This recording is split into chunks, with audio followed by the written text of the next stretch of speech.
Ya sin más, Patricio, muchas gracias por estar aquí con nosotros otra vez y esperamos que sea muy exitosa tu presentación y que además no sea la última. Ya sabes, la mecánica, presentas tú, luego viene un breve receso y después vienen las preguntas por email, las de las sedes foráneas y en vivo aquí las de la gente que asiste al auditorio. Muy Muchas bien. gracias. Pues muchas gracias, Manuel. La verdad es un placer estar acá con ustedes. Les agradezco muchísimo la invitación a estar por acá. Debo comenzar con las usuales aclaraciones. Yo me ubico en un campo de estudios de sociología, tengo formación de sociología en la Universidad Autónoma de Nuevo León como egresado de la UAM, aunque el origen social me marca terriblemente. Mi padre iba al Monterrey y no había manera de, soy reprochado por todos mis colegas egresados de la UAM de cómo no me hice tigre, no jamás me hice tigre, los odio y deseo que se vayan a la tercera división.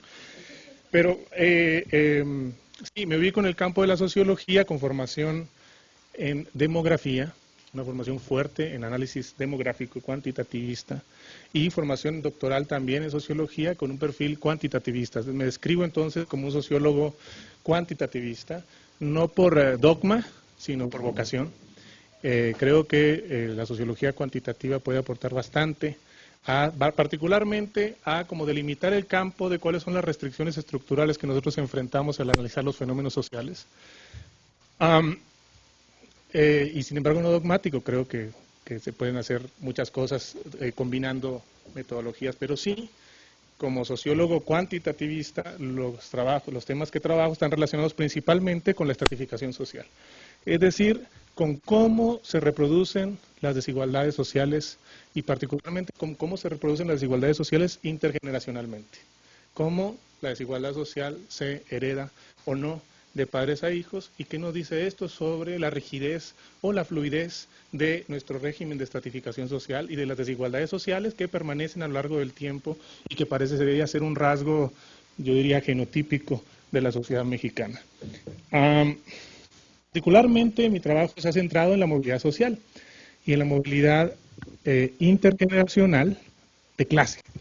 ¿Sí? Y cuando hablo de clase social, si quieren después discutimos sobre si todavía existen las clases, toda esta discusión, pero vamos a partir de una perspectiva bastante práctica o pragmática de la medición de clases sociales, ¿sí? Y la movilidad intergeneracional de clases, es decir, en qué medida el origen de clase de las personas, de padres, es heredado de padres a hijos. Mucho más recientemente me he internado mucho más en el tema de las desigualdades educativas. Y no es casual que entre a este tema porque justamente, y esto más o menos por ahí voy a entrar en la discusión, justamente el modelo clásico de estratificación social es un modelo en donde los orígenes y los destinos están, en las sociedades contemporáneas, están mediados por el logro educativo. Es decir, la escolaridad se convierte en la correa de transmisión fundamental de las desigualdades sociales. Ese es al menos el modelo. Después vamos a hablar sobre si este modelo está en crisis o no. Y entonces voy a tratar de dar una especie de vuelta. Voy a comenzar con los temas clásicos de la estratificación. Voy a plantear la posible crisis de ese paradigma de estratificación. Después voy a regresar y voy a decir que no está la crisis. Y voy a terminar hablando sobre lo que es el título. Le voy a dar la vuelta un poco al asunto. Voy a terminar hablando un poco sobre cuáles son, efectivamente, con trabajo empírico, con datos, voy a tratar de hablar un poco sobre cuáles son las perspectivas ocupacionales de quienes tienen educación superior, pero en general de las personas con distintos niveles de escolaridad, y qué nos dice esto sobre el modelo clásico de estratificación y si México no se ajusta ya a este modelo y tenemos que empezar a hablar en otras formas de estructuración de las desigualdades. Entonces, comencemos la presentación. Entonces, decía yo, esta es la organización de la presentación. Voy a hablar un poco sobre el modelo clásico de la estratificación social. Voy a hacer una caricaturización de este modelo, simplemente por una cuestión heurística. No voy a hablar sobre todas las complejidades que se han construido en función de este modelo en la investigación contemporánea sobre estratificación. Y voy a plantear que existen dos llaves en este modelo. La primera llave es la que vincula el origen social con la escolaridad. La segunda, o sea, quienes llegan a la educación superior, tiene que ver esto con quienes llegan a la educación superior, y con temas un poco más amplios sobre cuál es la desigualdad social en la progresión escolar en México. Es decir, hasta qué punto se persisten desigualdades sociales fuertes o no en las tasas de progresión escolar de las personas en México. Luego voy a la segunda llave, es el segundo eje, es cómo se relaciona la escolaridad con el destino ocupacional de las personas. ¿Sí? Es donde se cierra el círculo. Y ahí es donde voy a hablar un poco sobre esto que les mencionaba, sobre educación superior y trayectorias ocupacionales tempranas, y voy a referirme a un caso específico que es la zona metropolitana del Valle de México, ahí dice Ciudad de México, pero es toda el conglomerado urbano, a partir de una encuesta que levantamos en 2010 con fondos del Instituto Nacional de Evaluación de la Educación, y voy a presentar datos de esta encuesta para problematizar un poco esa asociación. Pero en medio voy a hablar sobre movilidad social y voy a hablar sobre movilidad intergeneracional de clase. Y la pregunta que quisiera formularles a ustedes para plantearles, para, digamos, organizar la discusión es hasta qué punto la escolaridad mantiene esa promesa de ser el gran ecualizador. ¿Hasta qué punto? Sí, se habla mucho, es un tema frecuente, un lugar común decir que la escolaridad es el medio de acceso a la movilidad social, pero en realidad la pregunta de fondo es hasta qué punto la escolaridad es el factor que nos puede permitir reducir la asociación neta entre orígenes y destinos de clase. Esa es la pregunta de fondo. Si la escolaridad funciona, y en particular el acceso a la educación superior, funciona como un neutralizador de los efectos de la herencia social. ¿Sí? Y voy a presentar, todo esto lo voy a hacer con análisis estadístico. Yo espero, la verdad, ser lo suficientemente claro para que me sigan, pero si no, con toda confianza me pueden detener y decir no entiendo y haré lo posible por explicarlo un poco mejor, pero me parece que sí vamos a poder llevarlo con tranquilidad. Entonces, esto es el modelo clásico de la estratificación social. Esto es Blau y Duncan, 1967, creo. Es un modelo básico del proceso de estratificación social. Hay que detenerse en varias cosas con este modelo. Como ustedes ven, el modelo plantea en términos generales, déjenme voltearme para acá a ver si puedo exponer, porque además tengo que estar con el micrófono muy cerca, supongo. ¿Sí? Es un modelo básico en donde se plantea una asociación entre orígenes sociales, que están en este caso medidos por la escolaridad de los padres, del padre en particular, en ese modelo, ¿sí? 60, en los años 60, y la ocupación del padre, ¿sí? Se asocia, ¿sí? En un primer momento con la escolaridad del entrevistado y después, en un momento posterior del curso de vida, ¿sí? O paralelo, con la primera ocupación y luego con la ocupación actual. Es un modelo de logro ocupacional individual y cómo los orígenes sociales de las personas, sus orígenes familiares, sus orígenes de clase, sus orígenes socioeconómicos, se vinculan con sus destinos ocupacionales, mediados por la escolaridad. ¿Sí? Tres o cuatro cosas con relación a este modelo que quiero enfatizar porque es lo que un poco va a marcar el tono de mi presentación. ¿Sí? Hay un carácter longitudinal inherente a este modelo. ¿Sí? Es un modelo que no es estático en el tiempo de vida de las personas y de las familias y de las generaciones. ¿Sí? Implícitamente, lo que tenemos aquí es una línea temporal, ¿sí? Que va de orígenes a destinos. Es decir, transcurre el tiempo desde cuando hablamos de escolaridad del padre y ocupación del padre, nos estamos hablando de condiciones de socialización, condiciones socioeconómicas de socialización de los chicos que influyen, ¿sí? A lo largo del tiempo en sus niveles de escolaridad y un poco posteriormente o paralelamente con su entrada al mercado de trabajo, es decir, con la transición de entrada al trabajo y más adelante con lo que se suele llamar movilidad intrageneracional, es decir, con la movilidad que tienen las personas de su primer trabajo a la ocupación actual. ¿Sí? Ese es el primer punto. Ahora, detrás de este modelo hay una relación esencial, que es sobre la que yo me voy a centrar, que es la relación entre estas dos variables, que son el origen social, el origen socioeconómico, ¿sí? La escolaridad y el destino. Las otras relaciones son de carácter menor. ¿Sí? De hecho, estadísticamente estudios han mostrado que básicamente buena parte, la mayor parte del efecto de los orígenes socioeconómicos sobre el destino ocupacional de las personas está mediado por la escolaridad. Y esa es como la promesa del modelo clásico de la estratificación. Sí, persisten ciertos efectos directos del origen social sobre la ocupación actual. Y es un tema importante de analizar. Y sin embargo, yo me quiero detener sobre la otra parte, porque eso me permite estructurar la presentación y hablar sobre lo que yo les planteaba, sobre las llaves de este modelo. ¿Sí? La primera llave es la relación entre origen y escolaridad. Y la segunda llave es la relación entre escolaridad y destino, y la ocupación actual de las personas.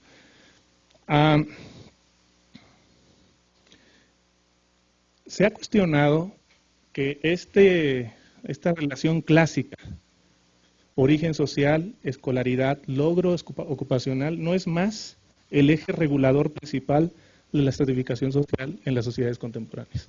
Es decir, hay nuevas desigualdades, nuevos ejes de estratificación que están surgiendo y que de alguna manera oscurecen esta relación, entonces que los procesos de transmisión intergeneracional de las posiciones sociales y en general de la desigualdad ya no se regulan por un modelo básico como este. Por el lado de la primera llave, la llave origen, escolaridad, se habla, por ejemplo, de la masificación de la educación. La masificación de la educación implica una reducción de la asociación entre origen social y logro educativo. Si ya no esta relación se suaviza.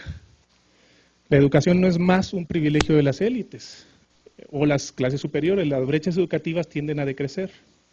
Junto con la masificación de la educación, también se da una diversificación o una estratificación de las opciones educativas. El origen social ya no determina la escolaridad, como está planteado en este modelo, sino no necesariamente determina la escolaridad, sino que determina las opciones educativas que las personas toman. ¿Sí? Y entonces el modelo se complejiza mucho más. Entonces ya no es este el eje, sino el eje a lo mejor ya no es tener, por ejemplo, estudios superiores, sino dónde estudias. Si logras entrar a la UNAM o si logras entrar a otra institución, por ejemplo. Y entonces esto le mete mucho ruido a un modelo como este, que es un modelo bastante lineal. Del lado de la otra llave, la llave escolaridad, logro ocupacional, que es lo que debería ocupar más tiempo en mi presentación, pero por cobardía y falta de datos, voy a darle la vuelta un poco, hacia el final lo voy a retomar. Se ha cuestionado desde varios frentes esa relación entre escolaridad y logro ocupacional. La primera son las teorías de la evaluación de las credenciales educativas. ¿Sí? Se habla de la masificación, nuevamente, pero que esta masificación produce retornos reducidos de la escolaridad en el mercado de trabajo, particularmente con respecto a la educación superior. Es decir, hay muchos más de los que el mercado demanda. Y entonces se devalúan las credenciales educativas. Se habla de la pertinencia de la educación. Es decir, la educación media superior y superior se ofrece, no responde a los nuevos requerimientos del mercado de trabajo. Se habla también de precarización, de procesos de precarización generalizados del mercado de trabajo que implican que incluso los jóvenes universitarios tienen hoy en día enormes dificultades para encontrar trabajos de calidad. De tal manera que han perdido ventajas competitivas frente a los jóvenes menos escolarizados. Y también se habla, aunque menos me parece, de la insuficiencia estructural. Es decir, se señala que el modelo de crecimiento económico no genera empleos suficientes para dar cabida a la masa de jóvenes más escolarizados. Es decir, y esto genera un problema de subempleo estructural. Es decir, simplemente no es un problema de que estemos formando muchos jóvenes universitarios, sino de que por el otro lado, por el lado del mercado de trabajo, lo que está pasando es que no estamos creciendo lo suficiente para dar cabida a esto. Es decir, no hay que culpar a las universidades de lo que está pasando, sino al modelo de desarrollo y al modelo productivo. ¿Sí? A tal grado está en cuestionamiento esta relación que entre escolaridad y movilidad social está bajo tensión, que hay quien incluso ha afirmado que nuestras universidades se han convertido en fábricas de desempleados. Yo creo que vale la pena cuestionar con datos este tipo de afirmaciones. Entonces, sobre eso voy a ir hacia el final de la sección. Entonces, salimos primero trabajemos un poco la primera llave, ¿sí? La relación entre origen social y escolaridad. La pregunta entonces es, ¿quiénes llegan a la educación superior? ¿Sí? ¿Qué podemos decir sobre la desigualdad social y la progresión escolar en México? La semana pasada estuvo Manuel Gil por acá y entiendo que algo ha de haber mencionado a este respecto. Entonces la pregunta es si se ha democratizado el acceso a la educación en qué nivel educativo se sitúan las mayores desigualdades. Y para hacer esto, lo que propongo es hacer un análisis estadístico de cuáles son las probabilidades de lograr transiciones educativas. Es decir, no centrarnos en una variable sintética como podría ser en los años de escolaridad alcanzados, sino preguntarnos con datos longitudinales nuevamente. Recordemos la noción longitudinal que les planteaba del proceso. Es decir, con datos longitudinales, siguiendo las historias de vida de las personas, ¿quiénes son los que logran experimentar exitosamente transiciones entre niveles educativos? La primera transición, por supuesto, es el ingreso a la escuela primaria. Es decir, podemos dividir a la población entre quienes logran acceso a la primaria y quienes no logran acceso a la primaria. ¿Sí? Muy básico. La segunda transición es el acceso a la secundaria. Es decir, dado que se ingresó a la primaria, ¿cuál es la probabilidad de que un chico ingrese a la secundaria? Es decir, ya es una probabilidad condicional, que está condicionada al hecho de que se ingresó a la primaria. ¿Sí? Entonces implica selección también. Es decir, no está en todo el universo de chicos, no todo el universo de chicos tiene la chance de entrar a la secundaria, solo aquellos que ingresaron a la primaria y que la terminaron, de hecho, tienen la chance de tener la continuidad. La tercera transición es a la educación media superior y la cuarta, la última, es a la educación superior. Y entonces, la pregunta de fondo es, ¿en qué medida el origen social? Hablábamos acá en el modelo clásico de la escolaridad del padre y la ocupación del padre. Acá vamos a tener una medida alternativa de origen social, ¿sí? Que ahora les voy a hablar un poco de ella. ¿En qué medida el origen social altera o modifica o se asocia con las probabilidades que tienen los chicos de experimentar cada una de estas transiciones? ¿Sí? ¿Y qué pasa con la modificación de estas probabilidades a lo largo del tiempo? ¿Sí? Entonces aquí empezamos con algunas cosas de datos. No sé si se alcanza a ver bien, espero que sí. Yo creo que sí. Esta serie de gráficos, básicamente lo que significan o lo que reflejan es el resultado de modelos estadísticos. Son modelos estadísticos, modelos de regresión, en los que lo que tenemos como variable dependiente es la probabilidad justamente que tiene un conjunto de chicos en una encuesta nacional, ¿sí?, de transitar entre los distintos niveles educativos. Y esa probabilidad la hacemos función, ¿sí?, de un conjunto de variables, entre ellas el origen social, algunas variables de origen social de los chicos, y otras variables de control, ¿sí?, a variables de tipo sociodemográfico, de las cuales no me voy a referir. Y podría ejemplificar, por ejemplo, con escolaridad, que es la gráfica B, la que está en el centro, panel superior al centro. ¿Sí? Lo que esa gráfica, cuando decimos escolaridad, no nos referimos a la escolaridad del entrevistado, es la escolaridad promedio de ambos padres. Entonces, ¿en qué medida la escolaridad promedio de ambos padres incide sobre las probabilidades que tienen los chicos de experimentar condicionales, de experimentar cada una de las transiciones en cuestión? ¿Sí? Entonces tenemos primaria, secundaria, media superior, superior. La línea verde nos marca el percentil 90 de la distribución de escolaridad en la población en su conjunto. Es decir, son quienes están prácticamente en la cima de la distribución de escolaridad de los padres. ¿Sí? Los privilegiados sociales, los herederos. ¿Sí? Quienes están en la línea roja son quienes están en el percentil 10, ¿sí?, es decir, cuyos padres tienen una escolaridad muy baja con respecto al promedio de escolaridad observado en la población. ¿Sí? Por tanto, en este caso, la brecha que ustedes pueden observar entre la línea verde y roja nos indica la desigualdad de oportunidades con respecto a la escolaridad de los padres. ¿Sí? Veamos, por ejemplo, en este mismo caso, cómo en el caso de la primaria, del ingreso a la primaria, las desigualdades son muy pocas. Prácticamente el 90%, 95% o algo así de los chicos que están en el percentil 10 de la distribución de escolaridad logran ingresar a la primaria frente al 100% de los chicos que están en el percentil 90. ¿Sí? La línea esa brecha vertical nos marca la desigualdad. ¿Y qué es lo que pasa con el transcurso de las transiciones? En la medida en que pasamos a la transición a secundaria, se incrementa enormemente la desigualdad, es decir, los chicos del percentil 10, solo cerca del 60% de ellos podrán pasar o transitar exitosamente de la primaria a la secundaria frente a 90 y tantos % de chicos del percentil 90 de escolaridad. Cuando pasamos a media superior se reduce un poquito y cuando pasamos a superior se reduce un poquito más. ¿Sí? Estos son la población, cabe aclarar lo que dice el título, población 25 a 64, es un acumulado de toda la población adulta que nos refleja condiciones históricas muy disímiles a lo largo del tiempo. Los que tenían 64 años cuando fueron entrevistados en 2012, estamos hablando de condiciones de hace 40 años o 50 años de escolaridad. Los que tenían 25 de condiciones de hace 10 años. Y eso ahorita voy a hablar sobre qué pasa con las cohortes de nacimiento.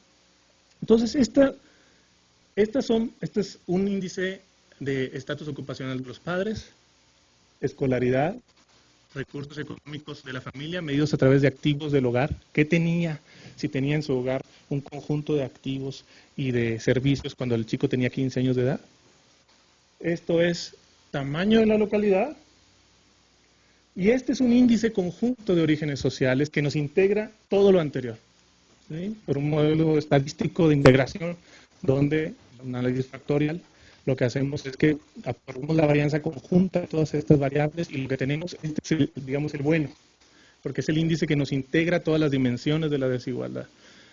¿Sí? Y lo que estamos viendo, por supuesto, cuando consideramos este índice de orígenes sociales en su conjunto, es que en la primaria prácticamente hemos logrado superar las desigualdades de acceso a la primaria. Es decir, sí existen esas desigualdades, incluso entre la población 25-64, pero son muy pequeñas las desigualdades. Y sin embargo, inmediatamente en el paso a la secundaria las desigualdades son enormes. Es decir, solo 40% de los chicos del percentil 10 en nuestro índice de orígenes sociales, ¿sí?, logran transitar exitosamente a la secundaria frente a prácticamente todos los otros chicos. Y estas desigualdades se mantienen en la media superior y en la superior se reducen ligeramente. Esta gráfica nos habla de los riesgos relativos, es básicamente la razón entre estos dos, es una gráfica resumen. ¿Sí? Como ustedes pueden ver, el índice de orígenes sociales resume aparentemente pequeñas desigualdades, cuando uno las integra en un índice, se hacen enormes. ¿Sí? Y nos habla de este modelo en donde en el inicio de la trayectoria educativa de los chicos las desigualdades son menores, pero en las transiciones posteriores se incrementan y se mantienen en niveles bastante altos. Con relación a educación superior, como pueden ver, el riesgo relativo está entre como 2.4, es decir, los chicos del percentil 90 tienen chances 2.4 veces mayores de pasar de la prepa a la superior frente a los del percentil 10. Un tema importante con relación a esto es que estas desigualdades son acumulativas. Es decir, para saber si un chico que está entrando a la primaria, o que está antes de entrar a la primaria, cuál es la chance de entrar a la superior, uno tiene que multiplicar todos estos coeficientes. Y esto nos da una dimensión más clara de la magnitud de la desigualdad, nomás por ejemplificar. Según estos resultados, es posible estimar que la probabilidad de ingresar a la educación superior es 17 veces mayor para un niño que ha nacido en una familia acomodada, es decir, en el percentil 90 del índice de orígenes sociales, con respecto a otro que lo ha hecho en una familia con bajos recursos económicos, es decir, en el percentil 10. Estamos hablando de una desigualdad de 17 a 1 en probabilidades. Entonces les decía yo que aparecen estas desigualdades como parejas a partir de la secundaria, pero esto involucra un conjunto de cohortes con experiencias muy diferentes. ¿Qué pasa cuando hacemos este mismo análisis, pero lo hacemos por cohorte de nacimiento? Y esto es lo que está acá. Básicamente lo que tenemos acá, cada una de las líneas nos marca una de las transiciones. Esto es por el índice de orígenes sociales. Y esto de acá abajo son las cohortes de nacimiento. Entonces esto nos marca como la trayectoria histórica de las desigualdades por tipo de transición. Y lo que vemos es una revolución, un cambio bastante fuerte. Lo que ocurría en la cohorte de 1947-59, ¿sí?, los más viejos entrevistados, es que las desigualdades se concentraban en la secundaria. O sea, el paso a la secundaria era el paso donde se descremaba la estructura social. Ahí era donde quien llegaba, y eso lo ve uno en las distribuciones de escolaridad de la población. Es decir, la mayor parte de la población solo lograba la primaria. El paso a la secundaria era el punto de quiebre en esta transición. ¿Sí? Pero ¿qué pasa en el transcurso del tiempo? Lo que ocurre es que en la medida que se masifica el acceso a la secundaria, las desigualdades se van trasladando. Las desigualdades eran muy pocas en el acceso a la superior y eran muy pocas en el acceso a la media superior. ¿Por qué? Porque pues nadie llegaba a la secundaria, entonces ya estaba descremada la estructura social y ninguna desigualdad se manifestaba posteriormente. Pero en la medida en que más gente entra a la secundaria, en que más gente entra a la media superior, lo que ocurre es que la desigualdad se traslada a la educación media superior y a la educación superior. Y entonces observamos este proceso de incremento. De tal manera que en la cohorte más reciente, 82-86, las desigualdades se concentran en la transición de la media superior a la superior.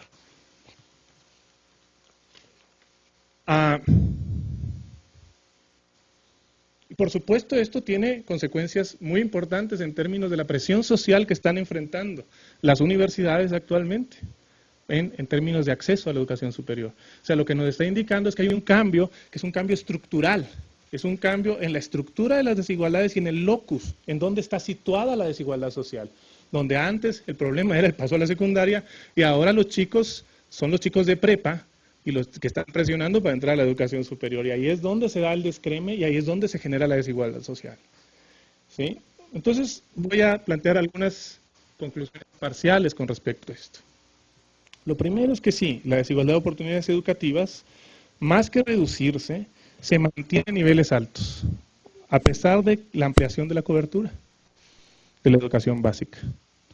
El cambio principal, entonces, está en el locus de la desigualdad social. Las desigualdades se desplazan paulatinamente, hacia las transiciones a la educación media superior y la educación superior.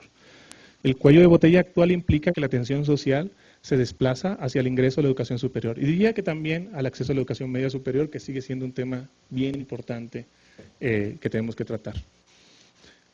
Entonces, los efectos de la desigualdad de oportunidades se expresan no solo en probabilidades de progresión escolar. Esto no lo mencioné acá, no tengo tanto tiempo, pero efectivamente también está ocurriendo esto, que los efectos de la desigualdad no se expresan solo en las probabilidades de progresión, sino también en el tipo de institución al que se tiene acceso. Es decir, estamos hablando de una mezcla de desigualdades verticales y horizontales.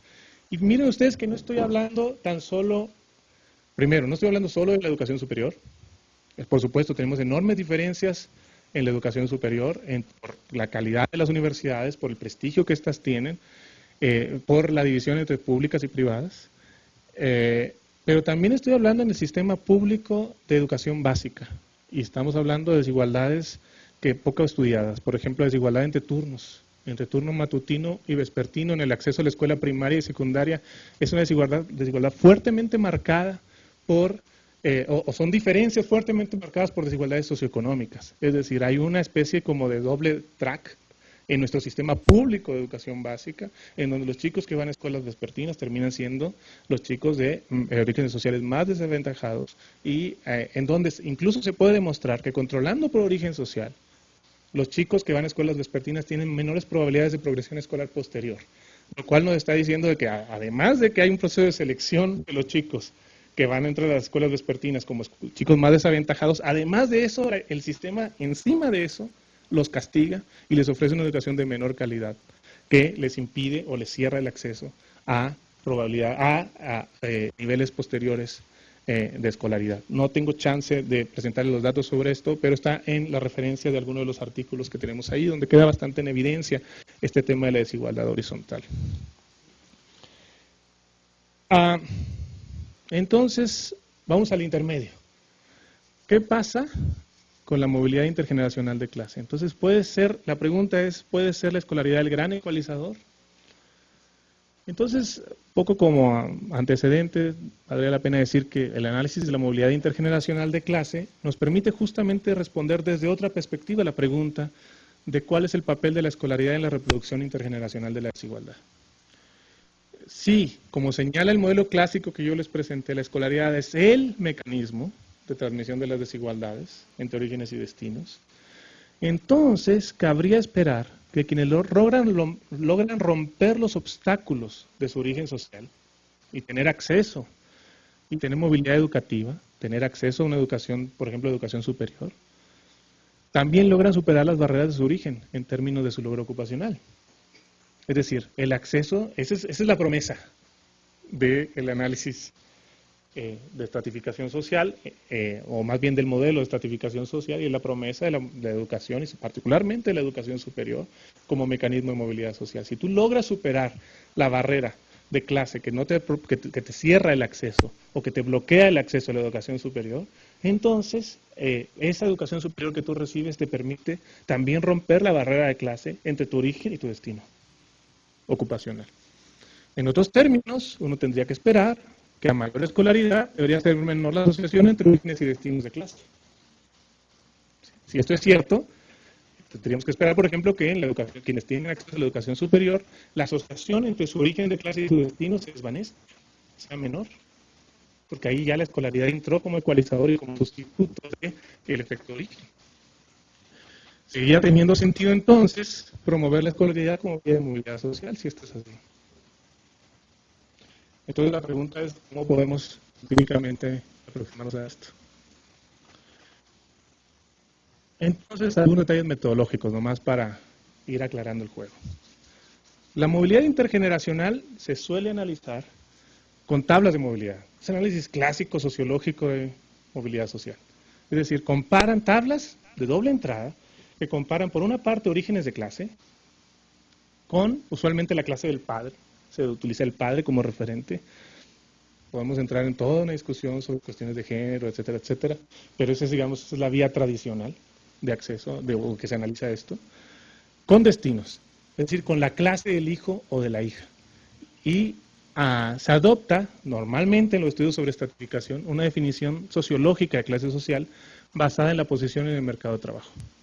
¿Sí? Entonces es un análisis restringido a quienes están en el mercado de trabajo. Otra dificultad sobre la cual no voy a centrarme, a menos que ustedes me pregunten y planteamos ahí la discusión, pero no creo que sea el centro del tema. ¿Sí? Entonces, para hacer este análisis lo que vamos a hacer es seguir la mirada tradicional, es decir, la perspectiva clásica de los estudios sociológicos de movilidad intergeneracional de clase con tablas de movilidad social, en donde tenemos un esquema de clase muy sencillito, un esquema de clases que tiene solo 4 clases. ¿Y por qué tiene solo 4 clases? Porque si no nos quedamos sin tamaño de muestra. Entonces se nos hace menos robustas nuestras estimaciones, etcétera, etcétera. Yo no crean que me siento orgulloso y creo que esa es la estratificación social en el país, pero es una manera de aproximarnos al asunto con los datos que poseemos. Si tuviéramos encuestotas como las que se utilizan para otros temas, incluso los políticos financian todo el tiempo, con un montón de lana, podríamos tener medidas mejores de clase social. Entonces tenemos 4 clases. Tenemos la clase de servicios, que básicamente tiene a patrones que tienen a 10 o más trabajadores, profesionales, directivos medios y altos, y técnicos de alto nivel. Esa es la clase superior. Ojo, SLIM no está ahí. Pues no está en ninguna encuesta. Es decir, la élite, los que se llevan un bonche del producto y del ingreso de este país, no están en ninguna encuesta. Entonces es un análisis restringido a la gente común y corriente, más o menos como nosotros, que nos tocan la puerta y a veces respondemos una encuesta. ¿Sí? Otra limitación. Digo, estamos hablando de limitaciones, después ustedes van a decir con tantas limitaciones que tiene sentido lo que planteas, ¿verdad? Pero alguna cosa nos dice. Tenemos clases intermedias, trabajadores calificados por cuenta propia, comerciantes, asalariados manuales calificados y microempresarios. Tenemos trabajadores no calificados, que son trabajadores no calificados por cuenta propia, asalariados de baja calificación en la industria y los servicios, y por último las clases agrícolas. Entonces, con ese esquemita de 4 clases y con los datos de esta encuesta de movilidad social levantada por el Centro de Estudios de Espinosa Iglesias en 2011, vamos a trabajar nuestras tablitas de movilidad social. Y después le voy a proponer una medida de cómo la escolaridad, porque hacia allá es donde queremos ir, cómo la escolaridad afecta o no la asociación neta entre orígenes y destinos, particularmente la educación superior, que es el tema que nos interesa. Entonces, nada más para que se hagan una idea ustedes de cómo se ve una tabla de movilidad social intergeneracional, esta es la tabla de varones de 25 a 64 años en 2011. El origen son los renglones, es la clase del padre, y el destino, que es la clase actual del entrevistado, son las columnas. ¿Sí? Y lo que está, las celdas nos hablan de la frecuencia relativa. Lo que está marcado con amarillo son las mayores frecuencias relativas, ¿sí? Donde se concentran mayor número de casos. Por ejemplo, tenemos, para poner un ejemplo, utilizando los marginales, en la clase de servicios, orígenes tenemos solo 5,8% en los varones. Solo 5,8% de los padres estaban en la clase de servicios en nuestra encuesta, y más o menos es el resultado que se repite en otras. En cambio, en los hijos es 17.6. Esto nos habla de un cambio estructural muy fuerte, un cambio en la estructura ocupacional muy fuerte y en la estructura de clases. Hay una expansión de la clase de servicios. ¿Sí? Bueno, de padre e hijo en clase de servicios son 3.6%. Padre e hijos en ocupaciones agrícolas son 11.6%. Y así nos vamos. Ahora, los amarillos nos van a hablar sobre ciertas diferencias entre hombres y mujeres que se deben a, básicamente, la segregación por género en el mercado de trabajo. Es decir, fíjense que estamos comparando la tabla, este es padre frente a hijo. Ahí no hay diferencia de género. Hombre, varón, varón. En la de abajo estamos padre frente a hija. Y cuando tenemos a las hijas, tenemos un problema de selección. Las mujeres participan menos en el mercado de trabajo que los varones. Y en segundo lugar, un problema de segregación en el mercado de trabajo. Sí, las mujeres tienen vetado el acceso a ciertas ocupaciones, lo cual introduce modificaciones en la estructura. Hasta ahí, la medida, sí, digamos, esencial de la tabla de movilidad. Ahora, es la misma tabla, nada más que expresada en términos de porcentajes de renglón. Y esto nos indica los destinos. Entonces, por ejemplo, podemos ver que los hijos de la clase de servicios, 61.5% se quedaron en la clase de servicios. Es la retención de clase, ¿sí? Que tanto se reproduce la misma clase social. Y el resto, la gran mayoría, se va a las clases intermedias. ¿Sí? Prácticamente nadie baja, tiene movilidad descendente hacia las clases que realmente están por debajo en la estructura social. Y lo mismo acá, en las clases agrícolas, hay retención acá, aunque sí hay movimientos ascendentes. Y con las hijas lo que tenemos es que se suelen concentrar en las clases intermedias, tienen cierto veto en el acceso a la clase de servicios, es decir, a la clase superior, y es un techo que enfrentan las mujeres, pero también tienen cierto veto en el acceso a estas clases, de tal manera que hay una concentración mayor en estas clases intermedias, que incluye particularmente el comercio, donde muchas mujeres entran y es digamos, una medida tradicional de ingreso de las mujeres. No estoy diciendo que tenga que ser así, lo que estoy diciendo es una descripción de cómo se comporta el mercado de trabajo.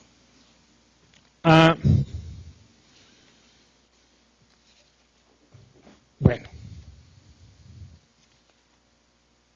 Y entonces uno lo que puede hacer para ver cuál es el efecto de la escolaridad es construir una tabla como esta, o más bien 3 tablas.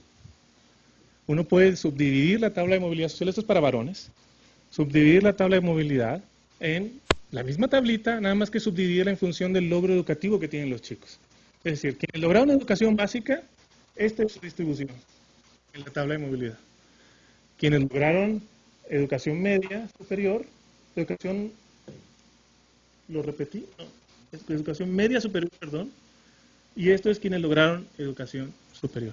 Entonces, 2 o 3 detalles con relación a esta tabla, porque no, es muy difícil. De hecho, no voy a intentar analizar la tabla. Lo que voy a proponer es una medida resumen, y ahora voy a hablar de eso. Pero antes, 2 o 3 detalles con relación a la tabla. Obviamente, los entrevistados que solo lograron educación básica, una buena parte de ellos proviene de clases agrícolas. ¿Sí? Y a su vez, tienen destino, muy pocos tienen destino en la clase superior. ¿Sí? Evidentemente hay una asociación, que es la que planteaba yo en el modelo clásico, entre origen social, escolaridad y destino. Es decir, y estamos cortando, es solo quienes lograron educación básica que están selectos entre quienes tienen orígenes más desaventajados y destinos más desaventajados. ¿Sí? Y esto se va moviendo en la medida en que uno incrementa la escolaridad. Vean los que tienen educación superior. ¿Sí? Muy pocos tienen orígenes agrícolas, solo 15.9%. Y obviamente solo 1.7% van a tener destinos agrícolas. Muchos de ellos van a tener destino en la clase de servicios, en la clase superior.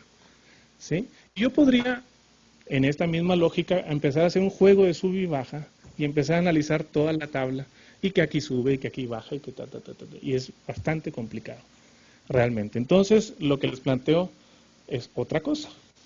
¿Sí? Una opción sería obtener una medida general de asociación en la tabla. Es decir, obtener una medida resumen que nos diga cuál es la intensidad neta, total, de la asociación entre orígenes y destinos en toda la tabla. Y para eso hay modelos estadísticos. Ahí me voy a quedar. Hay modelos estadísticos que nos permiten resumir en un solo índice, en un solo indicador, un solo valor, la intensidad neta de la asociación en cada una de esas subtablas. Y entonces eso lo que nos puede permitir hacer es ver, justamente poner a prueba la hipótesis que yo les planteaba antes, es decir, en qué medida el incremento de la escolaridad y particularmente el acceso a la educación superior funciona como un ecualizador. En la medida en que la asociación neta entre orígenes y destinos de clase se reduce, la educación está ecualizando. Está funcionando como un buffer que elimina esta asociación no deseada entre un factor como la clase social de la que provienes y tu destino ocupacional. ¿Sí? Entonces, yo no les voy a, insisto, no me voy a detener más en esto. Lo que les voy a presentar es el resultado, que son los parámetros. Esos parámetros phi, que refiero acá, son los que miden la asociación global entre orígenes y destinos de clase. Para cada una, acá tenemos 3 tablas. En realidad son 6 porque incluye a las mujeres. Entonces, 3 para varones y 3 para mujeres. Aquí tenemos 6 parámetros phi para cada una de las tablas. ¿Sí? Y lo que se aprecia, bastante claramente a mi juicio. Veamos el caso de los varones. ¿Qué pasa con la escolaridad básica con respecto a la escolaridad media? Pasa que no se reduce el parámetro phi, al contrario se incrementa ligeramente. Quizá no es significativo el efecto, estadísticamente significativo.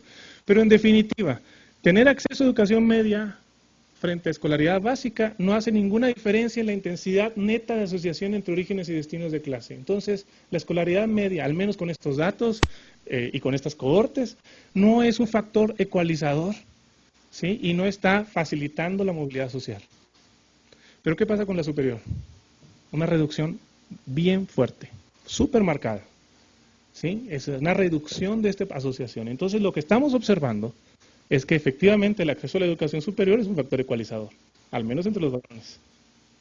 ¿Sí? Vean cómo el parámetro phi pasa de casi 0.6, que no nos dice nada en términos que significa 0.6, pero vean las magnitudes, ¿no? De 0.6 a 0.1. Es una reducción de, no sé, 80%. Sí, aproximadamente. ¿Y qué pasa con las mujeres? Curiosamente, con las mujeres lo que ocurre es que en el caso de las mujeres el acceso a la educación media sí funciona como ecualizador y el tránsito de la media a la superior no hace mayor diferencia. ¿Sí? Y esto no sé por qué.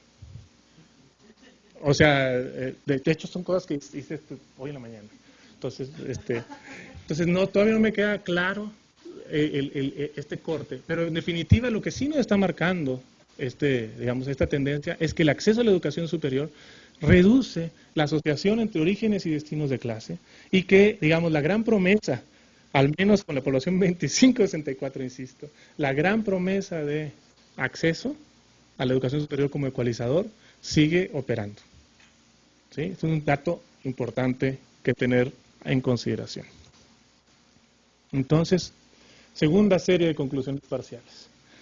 El análisis de la movilidad intergeneracional de clase nos sugiere que para los hombres el acceso a la educación superior juega un papel ecualizador importante, en tanto reduce significativamente la asociación neta entre orígenes y destinos de clase, y por tanto la desigualdad de oportunidades de movilidad social.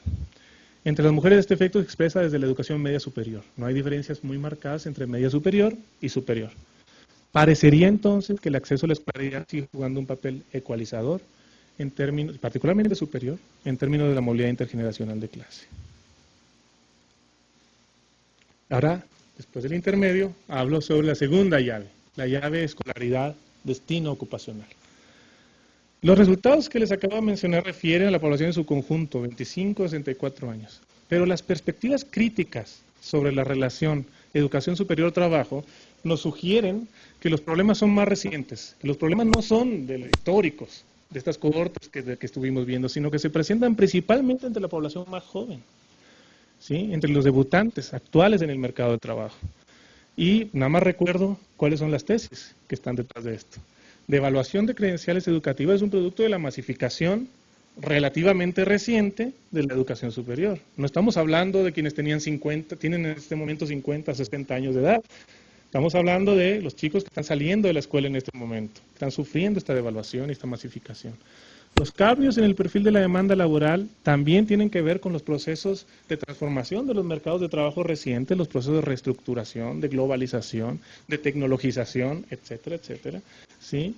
Y entonces los problemas de pertinencia nuevamente no son de las cohortes viejas, sino de las más recientes. Y la precarización generalizada del empleo es uno de los de los síntomas de la reestructuración económica y los procesos de globalización y de deterioro de las condiciones de trabajo de los últimos 20, 25 años. No estamos hablando de un proceso histórico.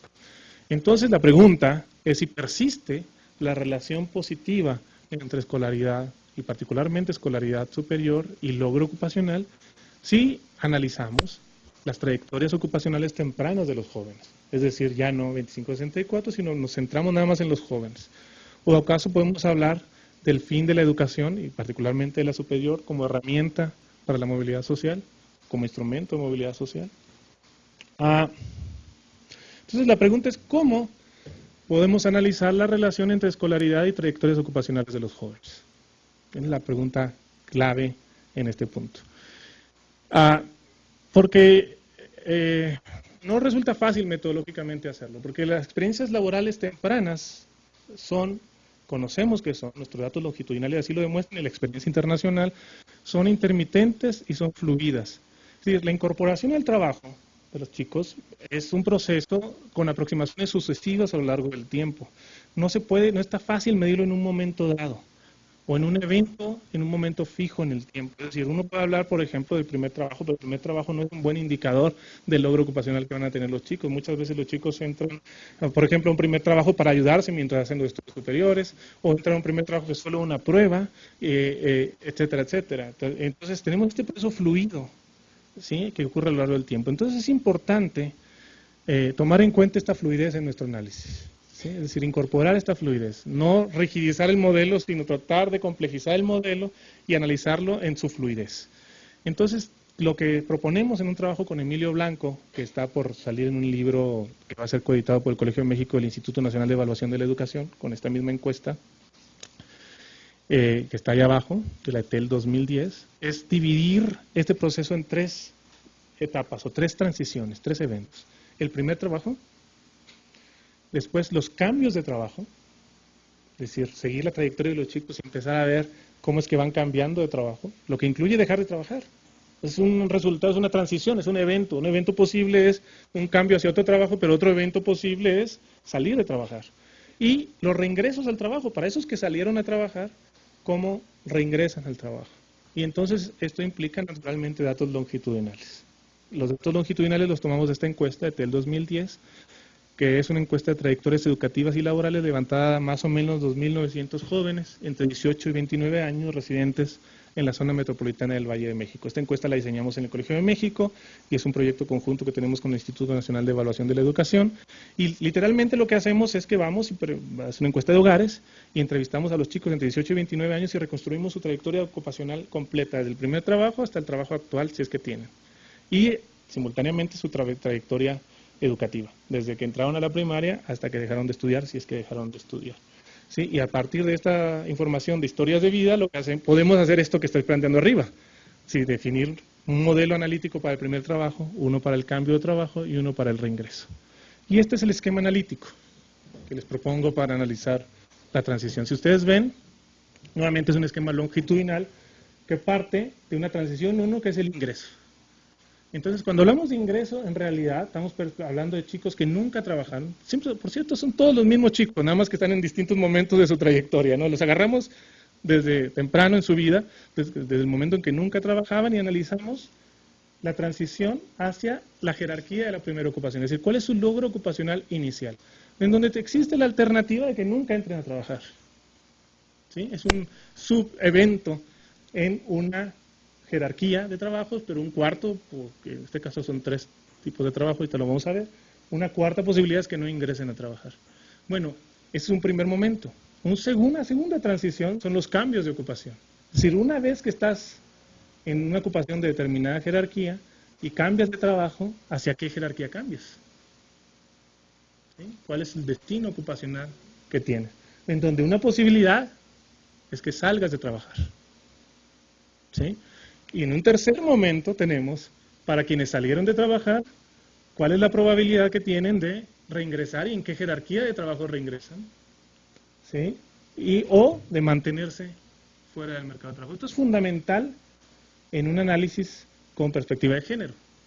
en donde las mujeres tienen muchas más intermitencias. Pero no solo eso, también, y es uno de los resultados que tenemos, hay muchas salidas del mercado de trabajo de varones jóvenes, es decir, es lo que les planteaba antes, es un proceso con intermitencias incluso entre los varones. Muchos varones, no tengo el porcentaje ahorita a la mano, terminan saliendo del mercado de trabajo. La jerarquía de ocupaciones que vamos a utilizar es la siguiente. Trabajos no manuales, es poco parecida a la anterior, aunque no idéntica. Microempresarios, la no manual son las clases de servicio y los oficinistas. ¿Sí? Son la parte superior de la jerarquía. Después tenemos trabajos de segunda jerarquía, microempresarios, trabajadores por cuenta propia en oficio, asalariados de comercio manuales en empresas establecidas, pero que sean empresas formales, con 5 más empleados.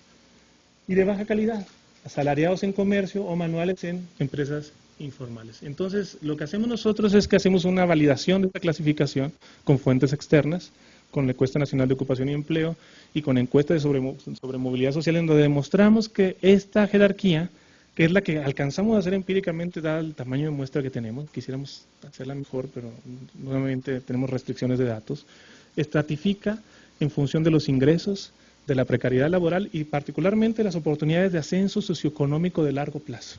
Es decir, si estás tú cuando estás chavo, entras en una ocupación de estas y te mueves durante la primera fase de tu trayectoria ocupacional en alguna de las de arriba, tus chances de movilidad económica posterior, digamos a 10, 15 años, son mucho mayores a que si estás en una chamba de baja calidad. ¿Sí? Entonces, con esta clasificación nos vamos a mover y vamos a hacer modelos estadísticos de historia de eventos, no voy a hablar mucho más de esto, con probabilidades de transición de destinos múltiples a lo largo del tiempo. Las variables de control son el nivel socioeconómico de la familia de origen. Esto es muy importante, es decir, son modelos en donde vamos a controlar por el nivel socioeconómico de la familia de origen para ver cuál es el efecto de la escolaridad neto del nivel socioeconómico de la familia de origen. Es decir, lo que les voy a presentar son resultados que ya descontaron el efecto del origen social. Las características sociodemográficas, edad, se experimentó transiciones familiares y características de los trabajos previos, si aplica, y la condición de asistencia escolar. Y para la escolaridad tenemos 4 categorías.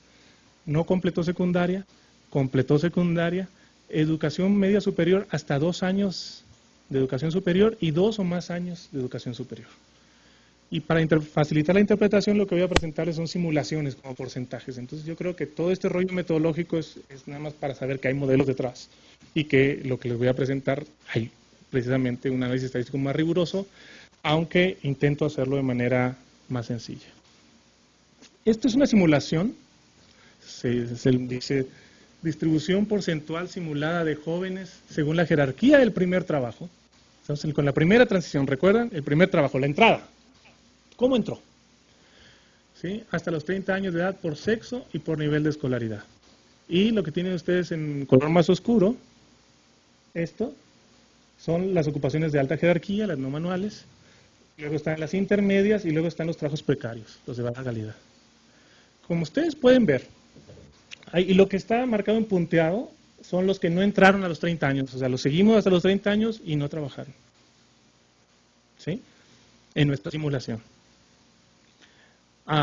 Como ustedes pueden ver, en la medida que se incrementa la escolaridad, se va incrementando el porcentaje de chicos que tienen acceso a las ocupaciones no manuales, eso es lo primero. Pero el gran salto en el caso de los varones está con la educación superior.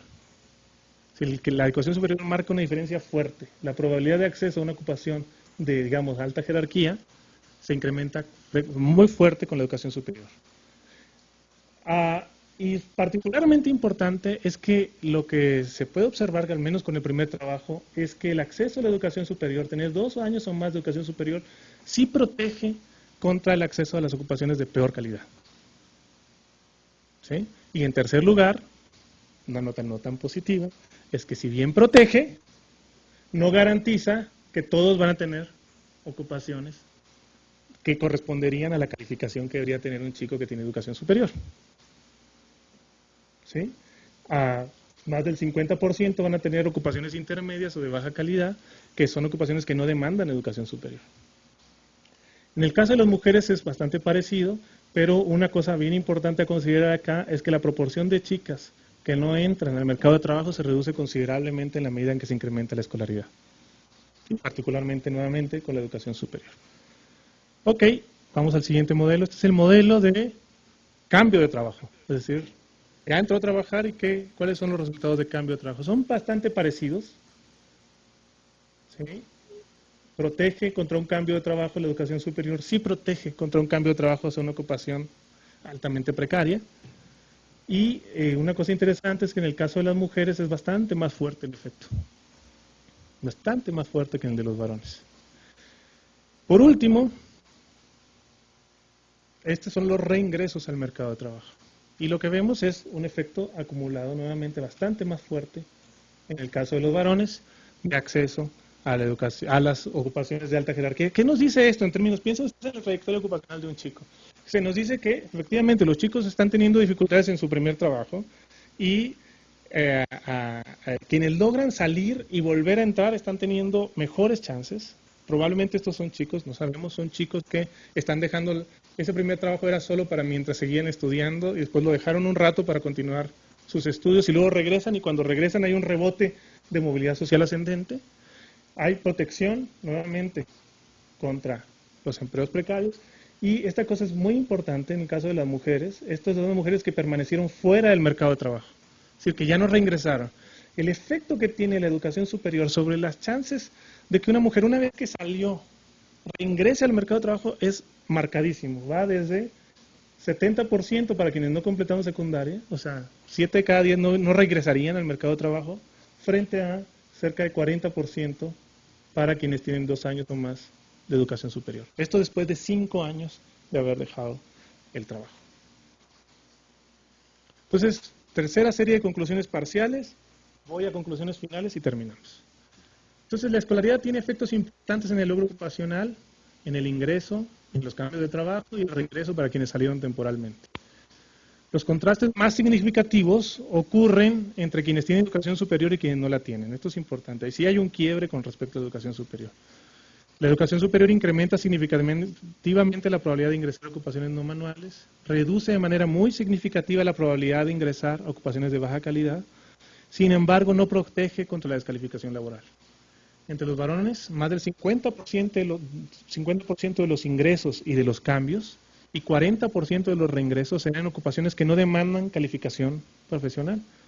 El panorama es ligeramente mejor entre las mujeres. Y la educación superior contribuye a incrementar el ingreso y reingreso laboral de las mujeres, lo cual a su vez contribuye a igualar las condiciones de género frente a la participación laboral. Y es un resultado, ese último resultado me parece bastante importante, ya no en términos de logro ocupacional, sino de lo que representa la educación superior para igualar condiciones de género. Entonces cierro con algunas reflexiones finales. Entonces la pregunta es, ¿se ha roto en México este paradigma clásico de la estratificación social? Con lo que empecé, ¿no? Origen, escolaridad, destino, ¿se ha roto? La respuesta yo creo en corto es que no. No se ha roto. Por ahí hay bastante evidencia que he presentado que no es así. Pero nuestra mirada me parece que requiere algunos ajustes a las condiciones actuales. Esto es un problema de matices más que de rechazar el modelo. Primero, la asociación entre orígenes socioeconómicos, familiares y logro educativo sigue vigente. Pero la desigualdad se desplaza. La desigualdad se desplaza de los niveles básicos a la educación media superior y a la educación superior. Y esto implica retos completamente diferentes. Recuerden además, piensen nada más en términos de curso de vida, no es lo mismo cubrir la demanda educativa de chicos de 6, 7, 8, 9, 10 años de edad, a cubrirla con chicos que tienen 16, 17, 18 y que están en las puertas de entrada al mercado de trabajo y en competencia el mercado de trabajo y la escolaridad. Segundo, la asociación, surgen nuevas desigualdades horizontales, de lo que ya les he hablado, no solo en términos de educación pública privada, sino de la estratificación de opciones en las instituciones públicas. Entonces, segundo tema, la escolaridad y particularmente la educación superior mantiene su papel como ecualizador de las oportunidades de movilidad intergeneracional de clase.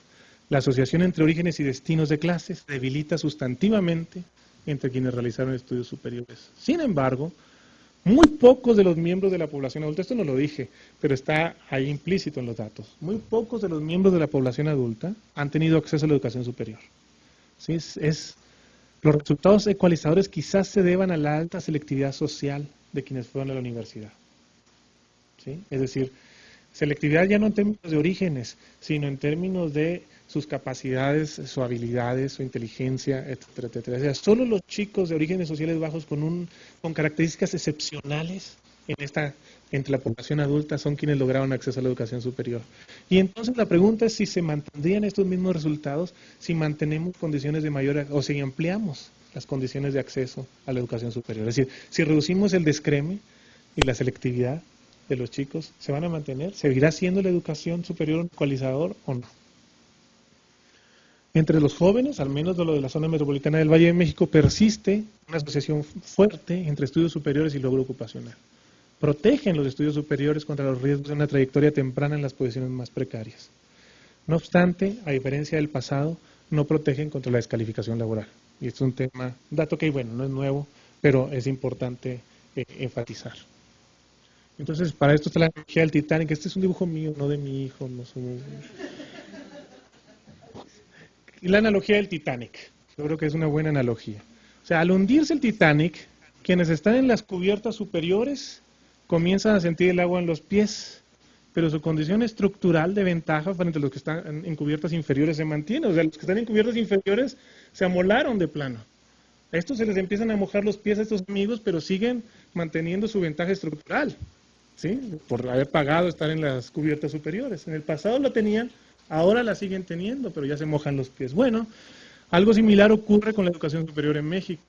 Con relación al pasado, quienes realizan estudios superiores han perdido ventajas en el mercado de trabajo, pero su condición estructural de ventaja frente a quienes no realizan estudios superiores se mantiene. Por tanto, la desigualdad en el acceso a la educación superior sigue siendo un eje clave de la estratificación social. Entonces el modelo se mantiene vigente, aunque en condiciones de precarización general. Solo una nota final. He hablado mucho sobre probabilidades relativas de movilidad social. No he hablado muy poco sobre la gran promesa de movilidad estructural, es decir, el gran cambio social que se requiere para... Yo mencioné algo sobre esto, dije que era necesario generar posiciones, ¿sí?, en la cima de la estratificación para dar lugar a los universitarios. El potencial entonces de la formación de recursos humanos en educación superior está ahí. Pero para explotarlo y ampliar las oportunidades para los egresados universitarios es necesario generar condiciones estructurales en el mercado de trabajo. Me referí muy poco a eso porque yo me centro mucho en probabilidades relativas de movilidad, es decir, cómo se comparan unos frente a otros y no en cómo, si el Titanic se hunde o el Titanic sale a flote, que es todo el barco, ¿no? Pero este dato me parece bien importante de remarcar. Esto es nada más para que se den una idea de cómo estamos y cómo estamos frente, por ejemplo, a Europa. Esta es la estructura de clases. Cerca de 2.000 para los hombres de Europa, país con el que nos podemos comparar y nos gusta compararnos, Chile y México. Y esto 1 más 2 es la clase de servicios, es lo que yo les hablé, la clase de profesionales, la clase que demanda tener estudios superiores. Vean esto. O sea, y estos son datos de 2000, ahorita ya esto va como por 35 en Europa. ¿Sí? Es decir, la estructura de clases en Europa es una estructura que demanda una formación universitaria para el 30% de su mercado de trabajo. ¿Y qué pasa con México? Tenemos 15%. Todavía Chile tiene 21%. ¿Sí? Entonces, si la locomotora no anda, si el Titanic no lo subimos y generamos una movilidad estructural, es decir, un incremento de las posiciones acá, los temas, y insistimos en enfocar el problema en la formación y no en la demanda en el mercado de trabajo, yo creo que estamos perdiendo la perspectiva del serio problema estructural que tenemos en nuestro modelo de desarrollo económico. Entonces este es un tema también me parece de reflexión. Entonces, muchas gracias. Empezamos segunda fase de esta sesión. ¿Les parece bien que mientras organizamos las preguntas que nos están llegando de las sedes foráneas, abrimos una ronda de preguntas de aquí en el instituto? ¿Les parece bien? 3, 4 preguntas, las contesta el doctor Solís y luego pasamos a las de las sedes. ¿Estarían de acuerdo? ¿Prepararon sus preguntas? ¿Tienen preguntas? Yo creo que tienen que tener muchas preguntas. Bien, entonces vamos a empezar por aquí.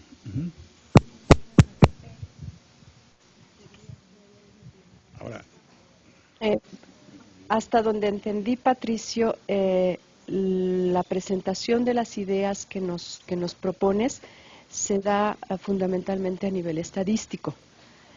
Cuando yo trabajaba con las lecturas que, entre paréntesis, yo te pediría, si fuera posible, que nos dieras la fuente de dónde viene, porque, por ejemplo, el capítulo 4 no dice de dónde viene, y luego al final todo lo que son las menciones de los autores, pues no contamos con las fuentes bibliográficas, entonces no pude remitirme a ellas. Entonces, cuando tú estés hablando, por ejemplo, en términos de niveles de escolaridad, en sí mismo, bueno, estamos viendo cómo es que representan una posibilidad de movilidad social. Sin embargo, yo estaba pensando, sobre todo por otro tipo de propuestas que hay, la desigualdad, digamos que en este caso, se daría por lo que uno supone que en cada nivel uno sabe, entrecomillado, ¿no? Naturaleza de conocimientos, pero yo quisiera manejarlo más bien a título de lo que sabe, o por lo que es capaz de hacer con eso, que son dos cuestiones diferentes. Mi duda va en este sentido. Si a nivel de estadística ustedes han visto lo que, o tú específicamente, lo que representa nivel medio superior, nivel superior, y me ubico en nivel superior, que es en donde básicamente uno puede pensar en que se trabaja con conocimiento más que con saberes, digámosle, en ese sentido. Hay en estos estudios que ustedes han hecho una desagregación de la naturaleza del conocimiento que permitiera eventualmente pensar en una comparación a nivel de desigualdad entre países, digámosle así, sobre todo porque tú tomabas el caso de Chile, yo pensaría a nivel América Latina, Brasil, pero tú señalabas Europa, y yo pensaría que ahí hay, pensando por ejemplo, sobre todo lo que tú estabas señalando sobre los niveles máximos, hay una diferencia, por ejemplo, entre Estados Unidos y países de Europa. Entonces, ya a título de la naturaleza del conocimiento. Entonces, ¿habría algo en este sentido que hubieran ustedes hecho? Bien, es la primera pregunta. Olvidé comentarles dos cosas. Una es, acuérdense de presentarse y decir de dónde vienen. Sí, eso es fundamental, incluso para la grabación. La segunda es que traten de ser breves y directos. Sí, tenemos más compañeros y tenemos poco tiempo. Sí, por favor. Sí, soy Luz Helena de la Facultad de Ciencias Políticas.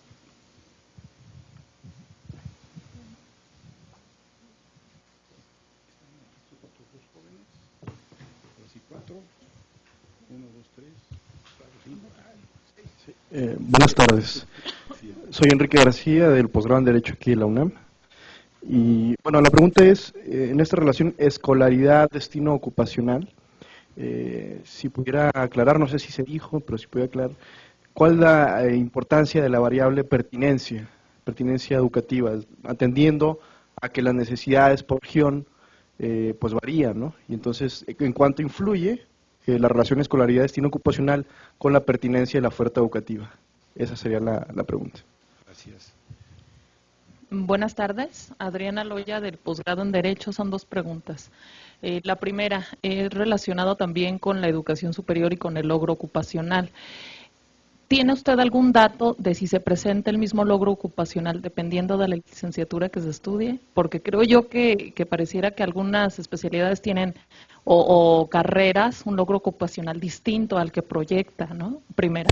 Y la segunda pregunta es, ¿qué tanto influye en el logro ocupacional el hecho de que se adopte la tendencia de que la educación superior sea de 3 años? Y esto porque lo hemos platicado con varios profesores, de que la UNAM tiene para ciertas carreras ya reservadas 3 años de licenciatura, ¿no? Entonces, ¿qué pasa en esos dos casos? Gracias. Gracias. Aquí adelante este joven, nuestro colega, aquí adelante. ¿Qué tal? Buenas tardes, Alberto de la UAM Xochimilco, maestría en Planes de Desarrollo de la Educación.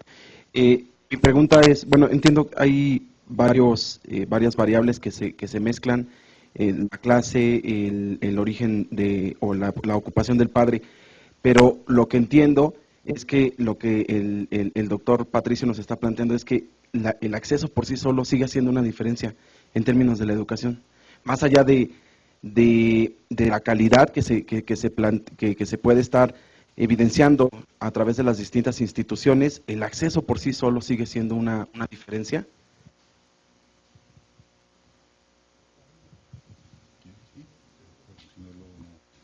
Bien, pasamos a las respuestas ahorita y continuamos, ¿sí? Pues. Bien, no sé si pueda, la verdad, contestar todo. Nuevamente aclaro que mi campo de especialización no es propiamente la cuestión educativa, es decir, yo trabajo la cuestión educativa en el marco de un análisis más amplio de estratificación y de movilidad social. Y en ese sentido, algunas de las cosas que me han planteado realmente quedan fuera de mi especialización, y lo que diré en todo caso son especulaciones que quizá no están centradas ni en análisis ni en un conocimiento profundo del tema. Entonces, quizá lo mejor es quedarse callado en algunas de ellas.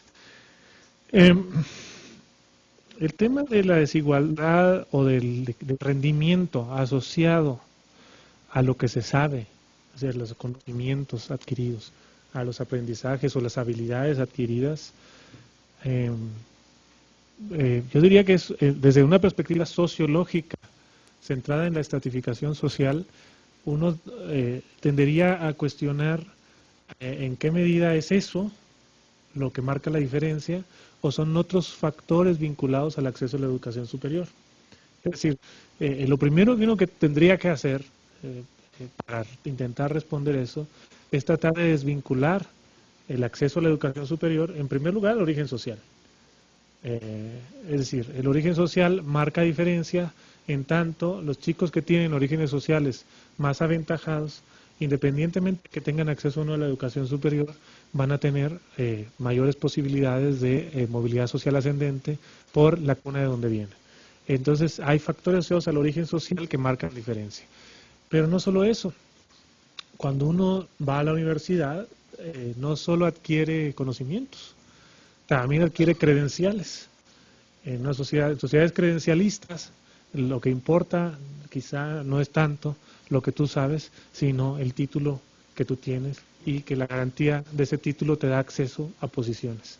Entonces tenemos un segundo factor, además de las habilidades o de los aprendizajes o de las competencias, que puede estar afectando y haciendo ruido en nuestras mediciones sobre competencias. Y tenemos un tercer factor que a mí me parece fundamental, que es el capital social. Es decir, cuando uno va a la universidad también se relaciona con otros chicos. Y cuando uno va a una universidad de élite, se asocia con chicos de élite. Y esa asociación con chicos de élite lo que produce es que genera una ventaja posterior en el mercado de trabajo, que después las universidades se atribuyen como un producto de que enseñan mejor. Porque, por supuesto, en términos de la justificación de su posición como instituciones, lo tienen que hacer en un ámbito académico. Y sin embargo, cuando uno hace, ahora sí que trabajo cualitativo, que, insisto, no soy dogmático en lo cuantitativo, yo he hecho también trabajo cualitativo, se puede mostrar, por ejemplo, yo tengo trabajo en Monterrey a este respecto sobre los chicos que van al TEC de Monterrey con los padres, entrevistas a los padres de los chicos, y los padres lo tienen clarísimo. La respuesta de los padres, un par de padres entrevistados, que chicos que fueron al Tecnológico de Monterrey, ¿por qué usted manda a su hijo al TEC? ¿Ustedes creen que me dijeron que porque van a aprender más o van a desarrollar más habilidades? Me dijeron muy claramente ambos padres, porque ahí van a conocer a quienes tienen, con quienes después van a hacer negocios. Y porque ahí van a conseguir, a partir de esas relaciones, mejores trabajos. Es clarísimo. Entonces, ¿cómo podemos separar? ¿Cómo podemos tener el valor neto de las habilidades y de los aprendizajes cuando tenemos un sistema universitario profundamente imbricado en la estratificación social, en donde hay un montón de factores adicionales que están en juego? Entonces, eso es lo que yo diría como un sociólogo de la estratificación social. No tengo la respuesta, no sé si existan, no creo que existan estudios, no estoy seguro que haya estudios tan específicos que nos hablen sobre los efectos de las habilidades y los aprendizajes en el nivel superior sobre desarrollo o sobre logros posteriores en el mercado de trabajo. No creo que existan, no los conozco, quizá alguien que conozca más del campo me pueda decir a este respecto.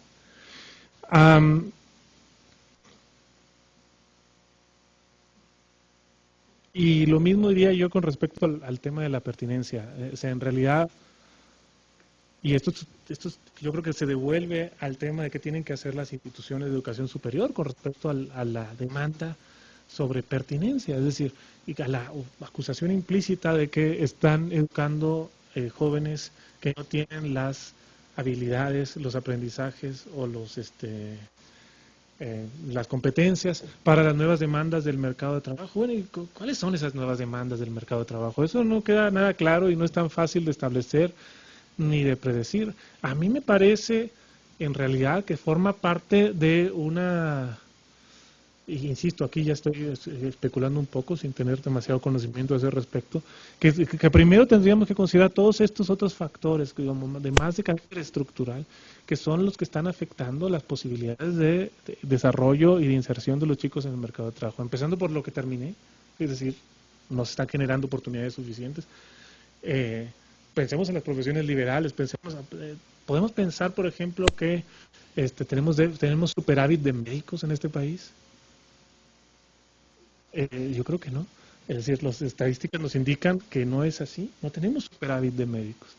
En profesiones básicas no tenemos superávit. Lo que tenemos es un cierto enanismo estructural para el desarrollo de esas posiciones. Entonces, antes de hablar de pertinencia, yo creo que había como que ajustar un poco la mira hacia los temas estructurales de la formación del mercado de trabajo y sus restricciones para la incorporación de jóvenes, pero no puedo profundizar mucho más en ese respecto.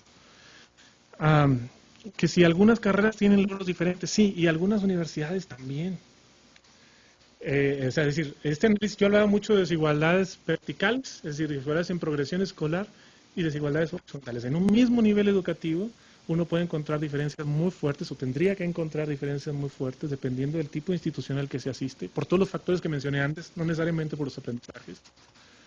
Y dentro de las universidades por carreras, y particularmente por el hecho de que habiendo carreras más y menos demandadas, hay una estratificación social en el ingreso de esas carreras. Entonces, nuevamente, la pregunta es esa selección social previa al ingreso a las carreras, lo que está afectando los rendimientos posteriores o es la carrera en sí. Es una pregunta difícil. Es decir, perdón, pero yo vengo de sociología y yo sé que no solo en esta universidad, pero en otras muchas, el acceso a sociología es una carrera de refugio para quienes no lograron entrar a otras cosas que quisieran entrar, pero no pudieron. Después yo tengo que toparme en el Colegio de México con egresados de sociología, no solo de esta universidad, sino de muchas otras, y yo me doy cuenta de sus deficiencias en términos de formación académica y también de temas de origen social. ¿Y dónde está?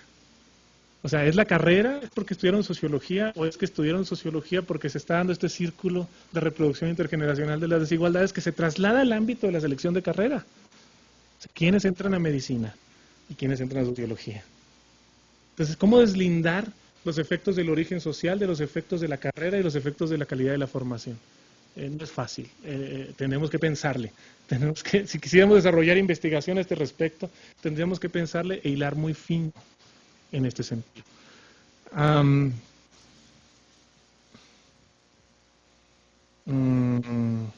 Que si el acceso sigue haciendo diferencia y enorme. Es decir,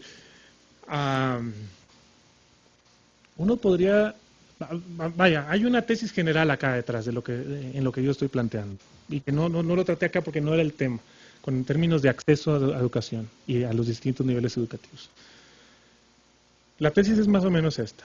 La desigualdad por origen social en el acceso a los niveles educativos depende en un primer momento de la tasa de cobertura. Es decir, en la medida en que cuando las tasas de cobertura son bajas, lo que va a ocurrir es que va a haber más selección social. ¿Sí? Los lugares son más escasos y cuando los lugares son más escasos, se ejerce un mecanismo de acaparamiento de oportunidades. ¿Sí? Es decir, la pelea por esos lugares va a ser mayor y los que están más aventajados socialmente van a tener más acceso.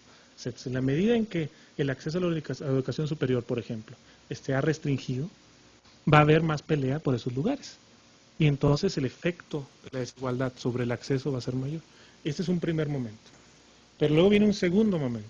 En la medida en que se masifica el acceso a un nivel educativo, emergen con mayor importancia las que yo llamo desigualdades horizontales. Es decir, en el acceso a la primaria en México, ya el problema no es tener o no tener primaria. Es el 99% de los chicos de este país ingresan a la primaria, el 94, 95% de los chicos de este país quizá la terminan, 96 tal vez. ¿Sí? El problema no es si tienes o no primaria. El problema es a qué primaria vas. No solo pública o privada, sino... Entonces tenemos dos ejes de diferenciación. La cobertura, pero ya no en el básico, sino en el superior, donde la desigualdad pesa. Y en el básico, la diferenciación o la desigualdad, la estratificación se da en el tipo de acceso. Y entonces, por supuesto, lo que mencionaba refiere al primer eje. Y eso se manifiesta en el acceso a la media superior.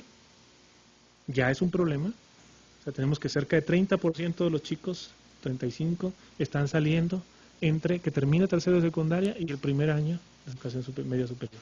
Ahí nada más se te va 1 de cada 3 chicos en este país. ¿Sí? Entonces ahí está el juego.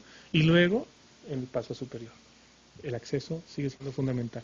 Entonces, cierro con lo de los aprendizajes. Efectivamente, la investigación sobre desigualdades educativas se ha trasladado paulatinamente de temas de cobertura y de niveles de escolaridad a temas de aprendizajes, es decir, desigualdades en aprendizajes. Yo, el llamado que hago es que no olvidemos que seguimos teniendo enormes desigualdades en niveles de escolaridad y de acceso a los niveles educativos, porque de nada sirve tener un buen aprendizaje en texto de primaria cuando lo que te están pidiendo para tener un trabajo mínimo de calidad es la preparatoria, si no llegas después a la preparatoria.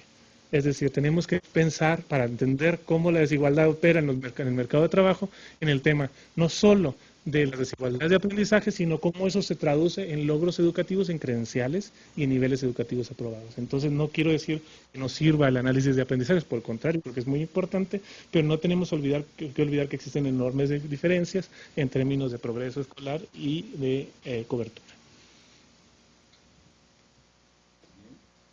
Quedaron pendientes 3 preguntas aquí. ¿Sí? ¿Está en el micrófono? Ahora sí que el micrófono, acuérdense, acá, bueno. Buenas tardes, yo soy Rosa Manoat, del tercer semestre de doctorado en Pedagogía. A mí me gustaría que el doctor abundara un poco más sobre la precariedad, el concepto de la precariedad laboral, porque parece ser una consecuencia en el marco de la globalización, la precariedad del trabajo, la precariedad del trabajo académico y ahora la precariedad del trabajo de los egresados de educación superior. Y la otra es que si este logro, esta relación de origen, escolaridad, logro, está relacionado con el tipo de carrera. Gracias.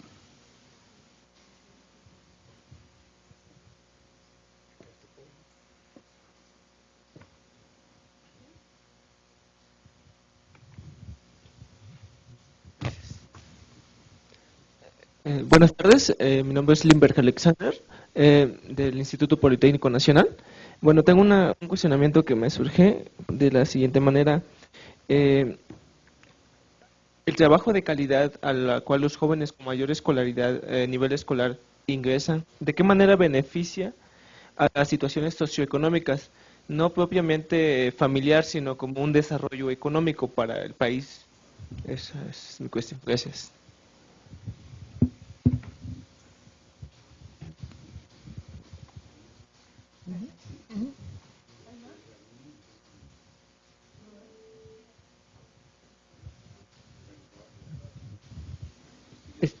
Sí, entiendo que se acepta para la investigación que hay una correlación positiva entre origen y destino, y que entonces, Ernesto Armada, de Estudios Latinoamericanos, hay una correlación positiva entre origen y destino, y que entonces se trata de despreciar esta variable del origen para ver si realmente puede ser el ecualizador, el logro educativo para lograr una mejor inserción laboral, ¿no?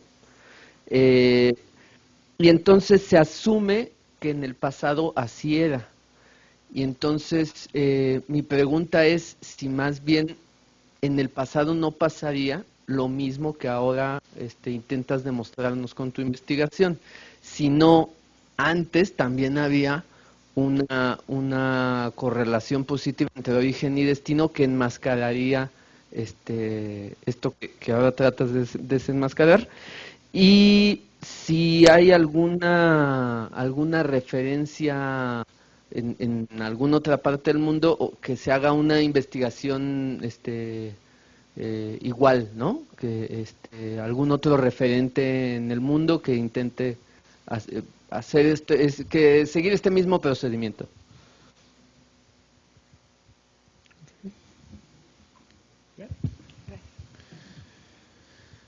Precariedad laboral. ¿Qué decir sobre la precariedad laboral? La precariedad laboral es un concepto que surge o sea, uno lo tiene que ubicar en el ámbito de la discusión más amplia sobre mercados de trabajo y la evolución de los mercados de trabajo, y yo me atrevería a decir que, visto desde la óptica de América Latina, uno lo tendría que ubicar en una discusión de larga data sobre las insuficiencias que tienen los mercados de trabajo en América Latina para absorber un excedente, algunos dirían, poblacional, y la imposibilidad que se tiene para generar empleos de calidad. Y esta discusión, insisto que es vieja porque comienza con las discusiones de los 60 sobre la marginalidad social y se mueve después a la discusión sobre informalidad y posteriormente aterriza en un concepto de precariedad como la noción de que existe algo nuevo, existe relaciones asalariadas que antes estaban protegidas y que ahora, con los nuevos cambios de flexibilización de los mercados de trabajo, de deterioro de las condiciones laborales, de mayor necesidad de las empresas por tener un control digamos, del componente trabajo, lo que ocurre es que esas relaciones se precarizan en el sentido de que dejan de tener esa protección social. Es decir, cuando hablamos de precariedad, estamos hablando de precariedad en el trabajo asalariado, no en el trabajo por cuenta propia.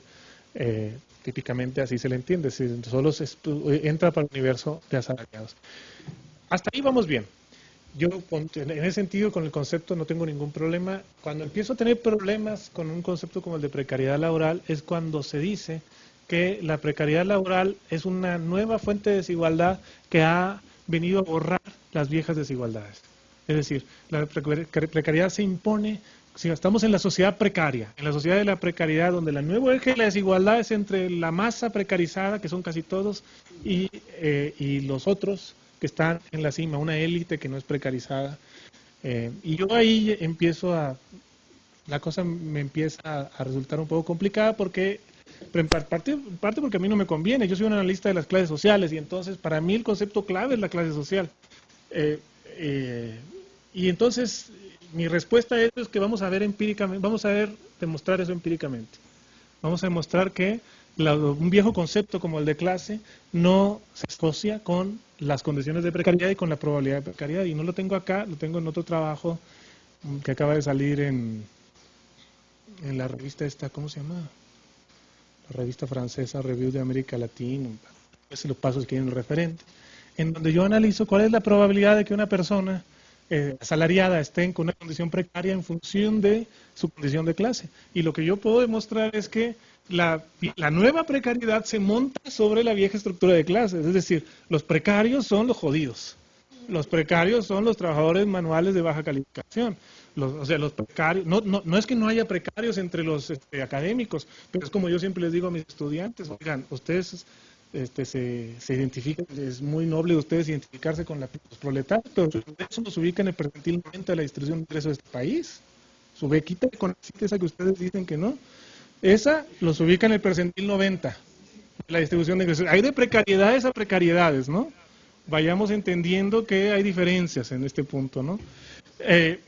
Y entonces, sí, efectivamente, yo estoy de acuerdo que hay un proceso generalizado de precarización, pero es un proceso profundamente enclasado. Es un proceso en donde los que están abajo tienen los mayores riesgos y por mucho están en una condición precaria frente a los que están arriba. Y si estamos hablando de precariedad, sí, no es lo mismo tener una condición de desprotección en el trabajo cuando recibes un ingreso que te ubica en el percentil 90 de la distribución, que cuando recibes un ingreso que te ubica en el percentil 20 de la distribución. Hay diferencias. Entonces, en ese sentido, digo, el concepto me parece que apela a una condición social cambiante, importante de tomar en cuenta, pero que no borra las viejas distinciones, las clásicas distinciones de clase. Y en ese sentido lo refuerza. ¿Sí? Sobre eso, eso diría sobre precariedad. Si se relaciona con el tipo de carrera, la relación origen, escolaridad, logro, no hay realmente manera de saberlo porque no tenemos datos que pudieran hacer esto. Estas encuestas son encuestas de 4.000, 5.000 casos, en donde solo 1.000 o 800 de ellos tuvieron educación superior, y son encuestas nacionales en donde ni siquiera se ha preguntado qué carrera estudiaron. Entonces, realmente no hay manera de saberlo. Yo ya hablé un poco sobre esto antes cuando hablé de sociología frente a medicina, etcétera, etcétera. Yo creo que existen razones para pensar que la relación se altera, pero sería un tema de investigación posterior. Sobre si el trabajo de calidad, no entendí muy bien esto, tiene un vínculo con el desarrollo del país en su conjunto. No sé si tenía que ver con si eran suficientemente productivas esas posiciones. Yo diría que al revés, ¿no? O sea, el desarrollo de un país en su conjunto se expresa en una transformación en lo que en inglés, y la palabra en español realmente no existe, por eso lo digo en inglés, upgrading, en un ajuste hacia arriba de la estructura ocupacional. Es decir, el nivel de desarrollo de un país, su nivel de desarrollo económico, se refleja en una estructura ocupacional en donde esas ocupaciones de alto nivel ocupan crecientemente un papel, un papel porcentual mayor en la distribución. Son las ocupaciones más productivas, las de valor mayor agregado, etcétera, etcétera, valor mayor agregado, etcétera, etcétera. Entonces, como al revés, el nivel de desarrollo de un país se refleja en eso. Y yo supondría que hay sinergias que van de abajo para arriba también, pero es un poco más difícil de imaginarlo o de conceptualizarlo de esa manera. Este tema, la correlación origen-destino no era igual en el pasado. No, lo que yo estoy haciendo es reivindicando un modelo clásico. O sea, lo que yo planteo es que una relación que se planteó en los 60 y que es la fuente de toda la corriente de investigación sobre estratificación y movilidad. O sea, yo lo que estoy diciendo es al revés. El modelo clásico se sostiene.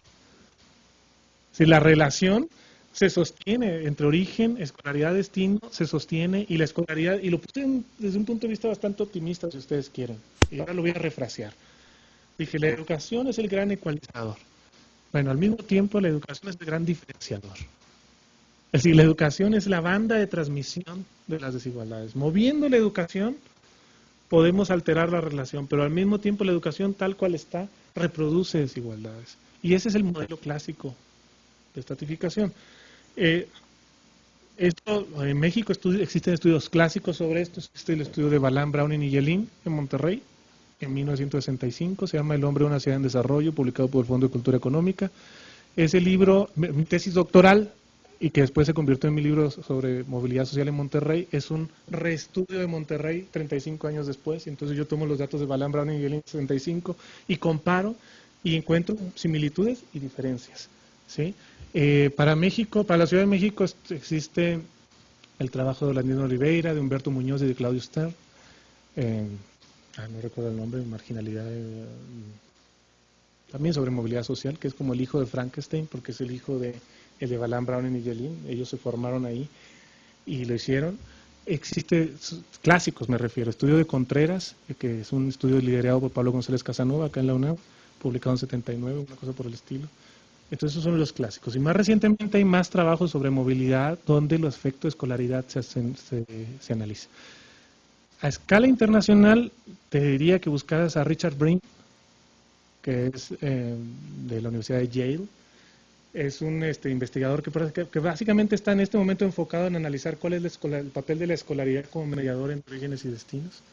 Y hay un trabajo de Florencia Torche, en donde casi se llama parecido, es la educación el gran ecualizador, y es un trabajo sobre Estados Unidos, donde justamente hace un análisis parecido al que estoy haciendo yo acá y que les propongo.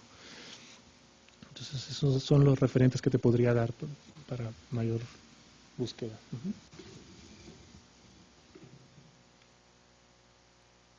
Aquí a nuestros colegas de la UAP, en particular, supongo que es Corina el que viene hasta abajo el nombre, Corina Gutiérrez, le llamó mucho la atención en una de las gráficas, en una de las funciones, aparece la población que nunca se incorpora al mercado de trabajo. Ajá. Que si tienes datos o como lo que llaman en el texto inactividad laboral, algo así, sí, ¿no? sí, sí. Que si pudieras comentar algo al respecto. A manera de petición, también, este es de la UAMEX, creo, de la UAP, en fin, se corrió, no sé de cuál. Por favor, si pudieras explicar más el concepto de movilidad estructural. Con todo gusto. La otra es si este trabajo, en fin, aquí te felicitan, que interesante, si se pudiera reproducir, ¿crees que estos datos pueden ser replicados en otra parte del país, por ejemplo, si se realizara en Chihuahua? Y que en términos prácticos, ¿qué medidas se pueden tomar de las conclusiones que tú estás abordando o planteando? Y, así como muy rápido, porque son bastantes.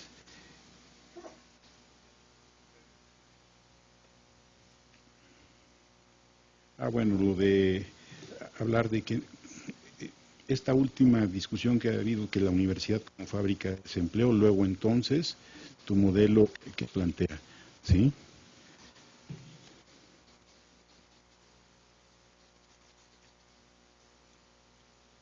Sí, en la explicación. Ahí, bueno, vamos ahí y luego sí, seguimos. Aquí en Aragón, de género, ¿no? Lo de género, de género. Pero sí, las jefas de familia. Sí, porque aquí hiciste hincapié en jefes, ¿no? Jefas de familia, sí. Algo hablo sobre esto. Sobre movilidad de género y sobre los modelos machistas de movilidad social. ¿Quiénes son los que no se incorporan al trabajo? Bueno, a ver, lo primero que hay que decir, entre los varones, el 98% de los varones se incorporan al mercado de trabajo alguna vez, y eso un poco está reflejado en los modelos. Es decir, el tema es con las mujeres, ¿no? El tema es con la incorporación de las mujeres. Una de las cosas que son bien interesantes en la Ciudad de México, cuando menos, es que las diferencias en términos de la primera incorporación, es decir, de que alguna vez se incorporaron al mercado de trabajo entre hombres y mujeres, tienden a decrecer significativamente en el tiempo. Es decir, prácticamente más en las cohortes más recientes, 93-94% de las mujeres tienen alguna experiencia laboral a lo largo de su vida. Y eso te habla de un tema nuevamente de reducción de las brechas de género en al menos el acceso inicial. La diferencia fuerte, y esto los estudios sobre mercados de trabajo lo tienen bastante claro, la diferencia fuerte está en la salida posterior.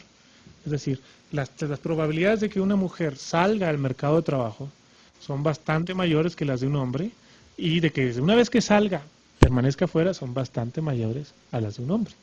Y entonces el tema ya no es un tema de incorporación inicial, sino un tema de permanencia en el mercado de trabajo. Y esto tiene un conjunto de implicaciones que conocemos que tienen que ver con la maternidad, las dificultades que tiene compatibilizar el trabajo con la maternidad, y que aparece como un asunto, si uno no adopta una perspectiva de género crítica, aparecería como un asunto natural, y que no lo es. Es un asunto que tiene que ver con las instituciones que tenemos para facilitar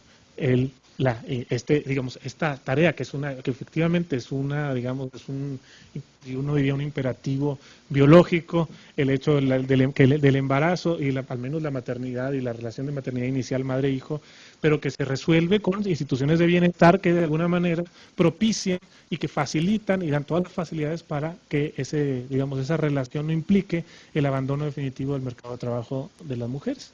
Entonces, yo diría un poco sobre eso, o sea, quienes no se incorporan al trabajo son muy pocos en general. ¿Sí? En estas cohortes, entre los jóvenes, son muy pocos. La gran mayoría de hombres y mujeres entran al mercado de trabajo, y el tema está con la salida y el reingreso, en realidad. Ahí es donde empiezan las diferencias.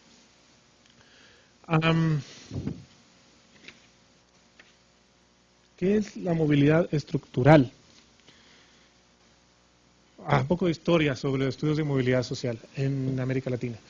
En América Latina existe un debate que se remonta a la década de los 70 sobre qué significa, qué debemos entender cuando hablamos de movilidad social. ¿Hablamos de movilidad de individuos o hablamos de movilidad de sociedades?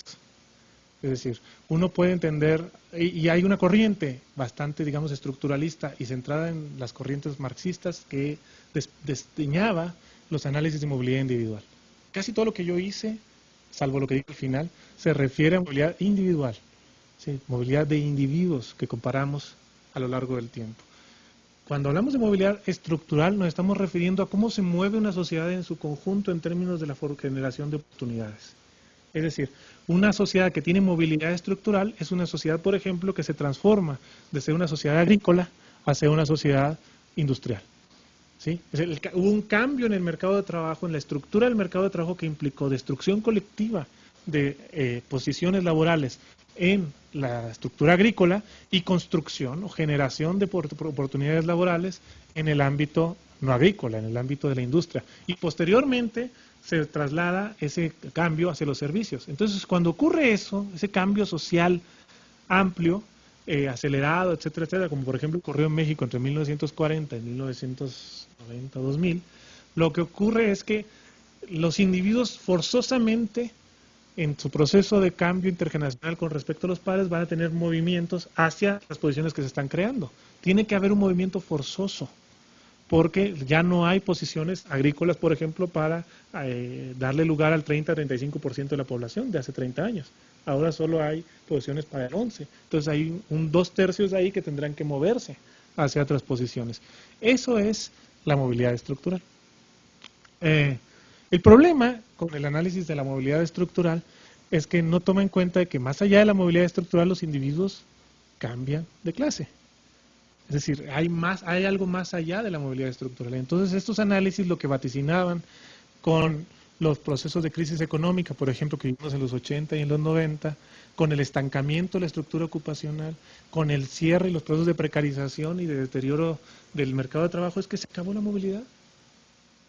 ¿Por qué? Porque ya no hubo movilidad estructural. Se estancó la estructura de clases. Entonces, cuando uno hace un análisis de movilidad individual, como el que yo planteo con la tablita, y les hago la cuenta del porcentaje de casos que están fuera de la diagonal de la tabla, la diagonal es la inmovilidad, ¿no? La correspondencia de padres e hijos. Los casos que están fuera de la diagonal son con un esquema un poquito más amplio que este, de 7 clases, que es el típico que se utiliza, es 70%. Hay 7 de cada 10 personas que tienen una posición de clase distinta a la de sus padres. Entonces no se acabó la movilidad. ¿Y saben cuánto eran los estudios de los 60, el de Balán, Browning y Yelin de Monterrey? 70%. Es decir, tenemos una movilidad absoluta que sigue siendo muy alta a pesar del cierre estructural. Y eso nos habla de otro tipo de procesos de circulación que es importante analizar. Entonces, para cerrar, cuando hablamos de movilidad estructural estamos hablando de lo que pasa en las marginales de la tabla de movilidad social, el cambio en la estructura de clases general. Si podemos replicar en otra parte del país esto, en Chihuahua, con todo gusto, pues vamos para allá, donde están los recursos para ello, y con todo gusto lo hacemos. Lo del INE fue una posibilidad. Era inicialmente la propuesta de un estudio nacional que por recursos se tuvo que limitar como un estudio piloto de la Ciudad de México. Lo que tenemos ahora con el INE es la propuesta de ampliar esto hacia una encuesta nacional, en donde podamos tener las trayectorias educativas y ocupacionales detalladas a escala nacional o al menos nacional urbano, porque lo rural es muy caro de levantar en términos de encuesta. Esto implica tener recursos conjugados, no solo del INE, sino tendríamos que conseguir un proyecto con ACIT y por ahí recursos de alguna subsecretaría y quien se quiera sumar a estos proyectos, a este proyecto, para poder tener un pool de instituciones con el que podamos trabajar y a partir de la experiencia que tuvimos con INE, desarrollar un estudio nacional de cerca de 7.000, 8.000 casos que nos permiten tener no solo una mirada centrada en el Valle de México, sino una mirada nacional. A escala local es mucho más caro, es decir, no podemos tener estudios como, sacar un estudio a escala local como en Chihuahua, por ejemplo, saldría casi tan caro como hacerlo aquí en la Ciudad de México, y para 10 ciudades del país sería mucho más caro. Entonces tenemos que tener como una muestra nacional, esto es lo que podemos aspirar. La universidad como fábrica de desempleados. Bueno, eso no lo digo yo, eso hay gente que lo ha dicho. Yo no creo que la universidad sea una fábrica de desempleados. De hecho, no creo que el problema fundamental de México sea un problema de desempleo. El problema fundamental en México es un problema de descalificación laboral, es un problema de informalidad, de subempleo, de precariedad, y no de que la gente no tenga trabajo, simplemente porque pues, vemos las tasas de desempleo y los jóvenes son un poco más altas, y ahorita voy a decir algo sobre esto. Pero el problema central no está entonces en la exclusión del mercado de trabajo, sino en una inclusión deficitaria. Y eso marca diferencias. Eso marca diferencias. Sí, es el tema de descalificación laboral, ¿sí? El tema de que, o de subempleo estructural, también se le puede llamar. Hay muchos términos para esto y depende de la posición en la que uno se ubique. Pero en general el problema es la calidad.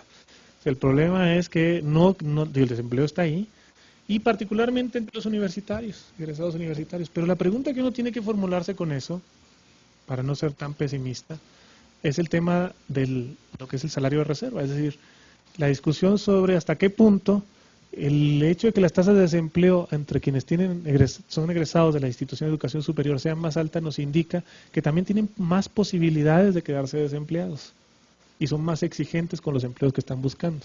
No estoy diciendo que no haya dificultades, por supuesto que las existen, pero uno tiene que descontar el hecho de que son chicos de familias más aventajadas que están esperando por una mejor oportunidad y tienen más chance de buscar por una mejor oportunidad. Entonces, cuando uno ve por nivel de escolaridad que las tasas de desempleo se incrementan entre quienes tienen estudios superiores, no estoy diciendo que no sea un problema, lo es, pero también refleja una condición de mayor exigencia para la entrada al mercado de trabajo. ¿Cuál no quiere decir que hay que generar más oportunidades y que hay que hacer esa movilidad estructural de la que yo hablaba antes para abrir esas oportunidades arriba, ¿no? Y que no tengan que esperar tanto para conseguir una buena chamba, ¿no? Género, ¿verdad? Las jefas de familia, ya se me iba a ir el asunto del género. Los estudios de movilidad clásicos son profundamente machistas. Goldthorpe, que es el autor clásico inglés sobre movilidad en sociedades industrializadas, básicamente su argumento inicial era el siguiente: yo tomo a los varones porque los varones representan el principal fuente de ingreso del hogar, y de alguna manera la posición de clase de las mujeres puede ser subsumida a la posición de sus maridos. Punto. Esto podría tener sentido en sociedades de modelo breadwinner, en donde básicamente los hombres son los que trabajan, las mujeres se quedan en casa. Podría tener sentido, y no sé si justificación, pero sí un sentido metodológico. Sin embargo, con la incorporación creciente de las mujeres al mercado de trabajo, el modelo se cae. Y con el deterioro del mercado de trabajo, en donde cada vez es más importante tener modelos de perceptor dual de ingresos, también se complica. De tal manera que es necesario, y sin embargo, al mismo tiempo tenemos profundas desigualdades de género que marcan quizás temas mucho más complejos de negociación de la posición ocupacional de las mujeres con respecto a los varones para las mujeres casadas. Es decir, los hombres no se cuestionan su posición de clase como lo hacen las mujeres casadas. No se la cuestionan en función de sus esposas. Y las esposas, por las desigualdades de género, no porque tenga que ser así, se las siguen cuestionando con respecto a sus maridos.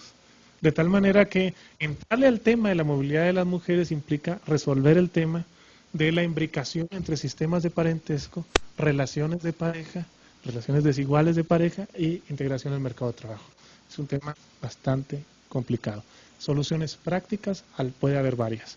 Una de ellas es, en vez de utilizar al jefe varón declarado, utilizar al jefe económico del hogar. Es decir, a la persona que proporciona más ingresos. Si esta persona es mujer, pues se utiliza la posición de clase de ella para definirlo.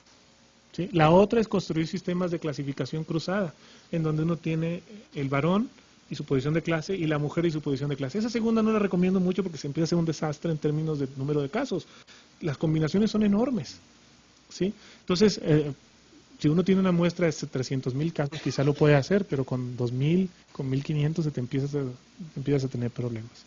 Entonces, no hay soluciones teóricas claras al tema, entonces teóricamente tenemos que trabajarlo, y soluciones empíricas al tema de cómo entrarle apropiadamente, ¿sí? Considerando todos los temas de género. Tampoco tenemos respuestas claras a ese respecto. Hay mucho que trabajar. Nada más lo que tendría que decir.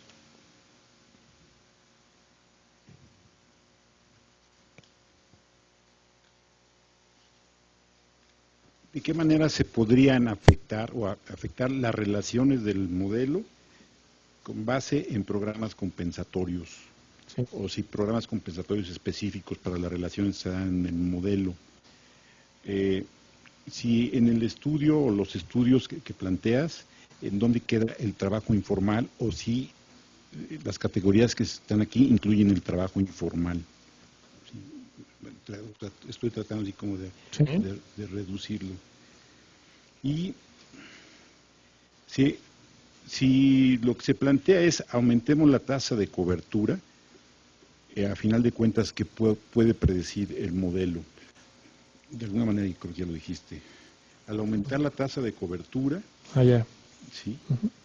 Al final, ¿cuál sería el estado final?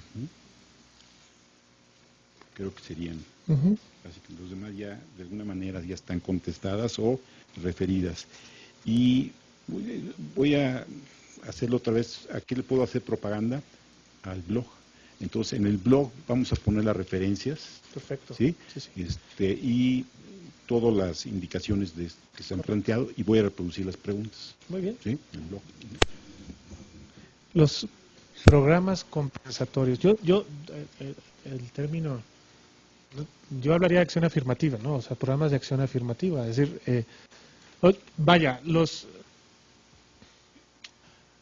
lo que hay que hacer creo, con los estudios de estratificación desde una perspectiva crítica sociológica es no entenderlos como un producto de la naturaleza de nuestras sociedades.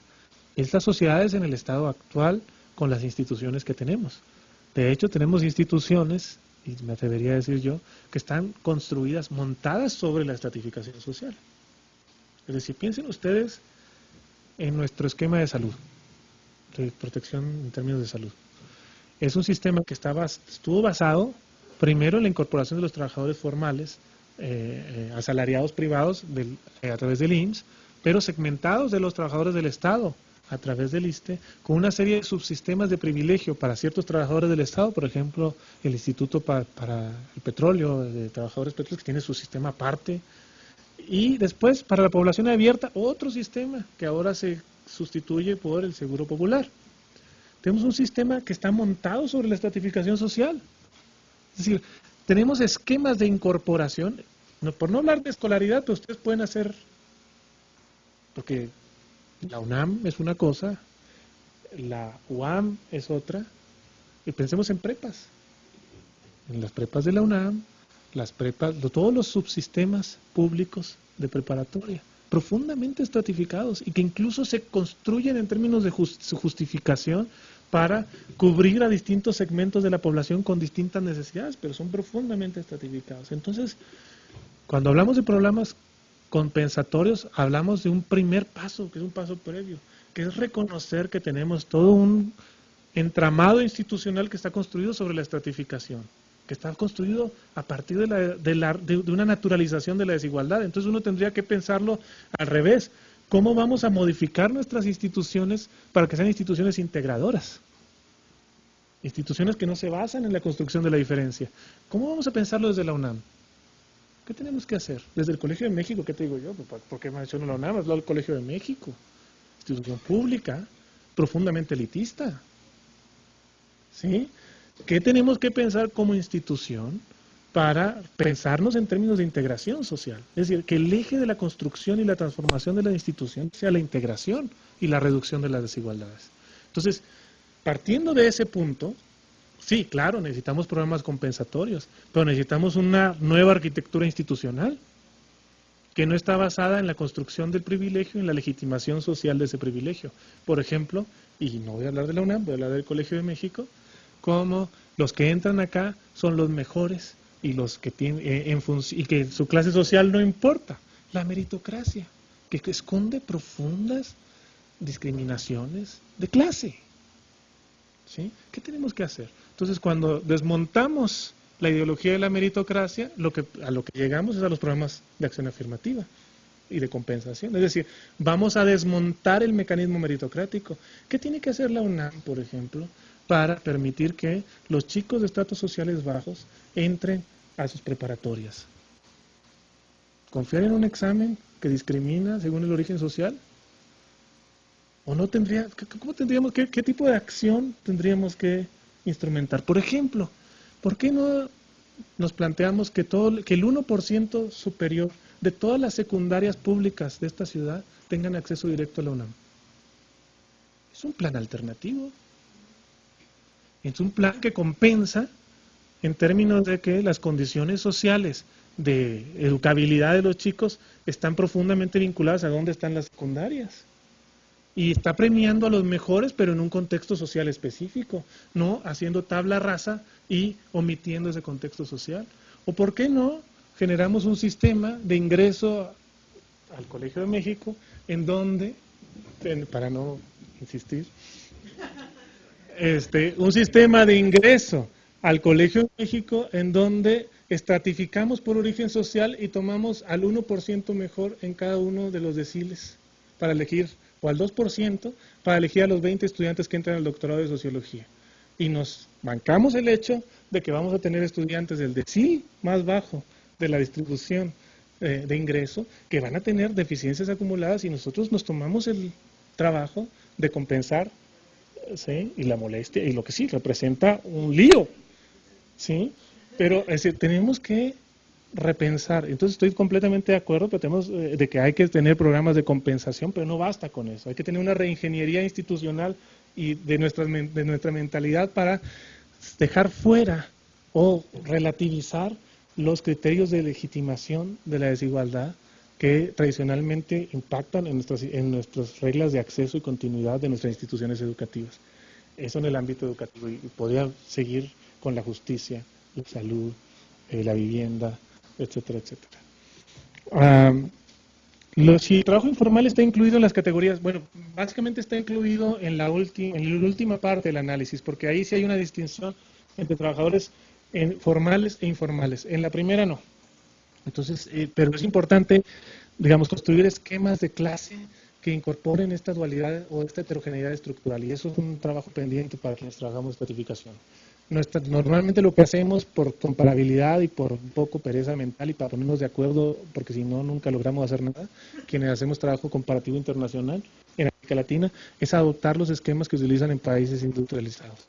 Entonces, parte de las tareas pendientes que tenemos es ayornar o mejorar nuestros esquemas para que reflejen la heterogeneidad estructural, particularmente entre los asalariados en nuestros países de América Latina. Y es un problema no solo de México, sino de Brasil, Argentina, Chile.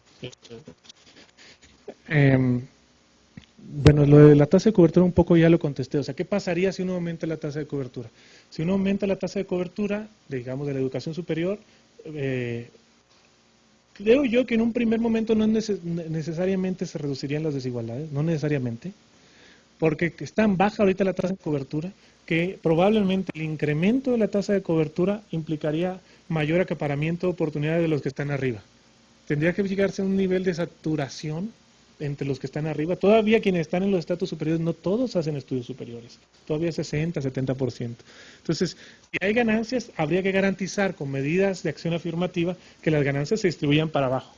Entonces, un aumento inicial de la cobertura sin mecanismos compensatorios y de acceso a los estratos bajos no necesariamente reduce las desigualdades cuando la cobertura inicial es baja, pero en un segundo momento sí reduciría las desigualdades, y entonces bajo la teoría que yo les planteé antes, cuando se aumenta la cobertura a tal grado que se empieza a ser universal, comienzan a emerger nuevas desigualdades horizontales.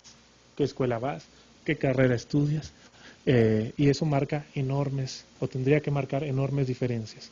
Pero eso es una teoría, o sea, no estoy seguro que así vaya a ocurrir.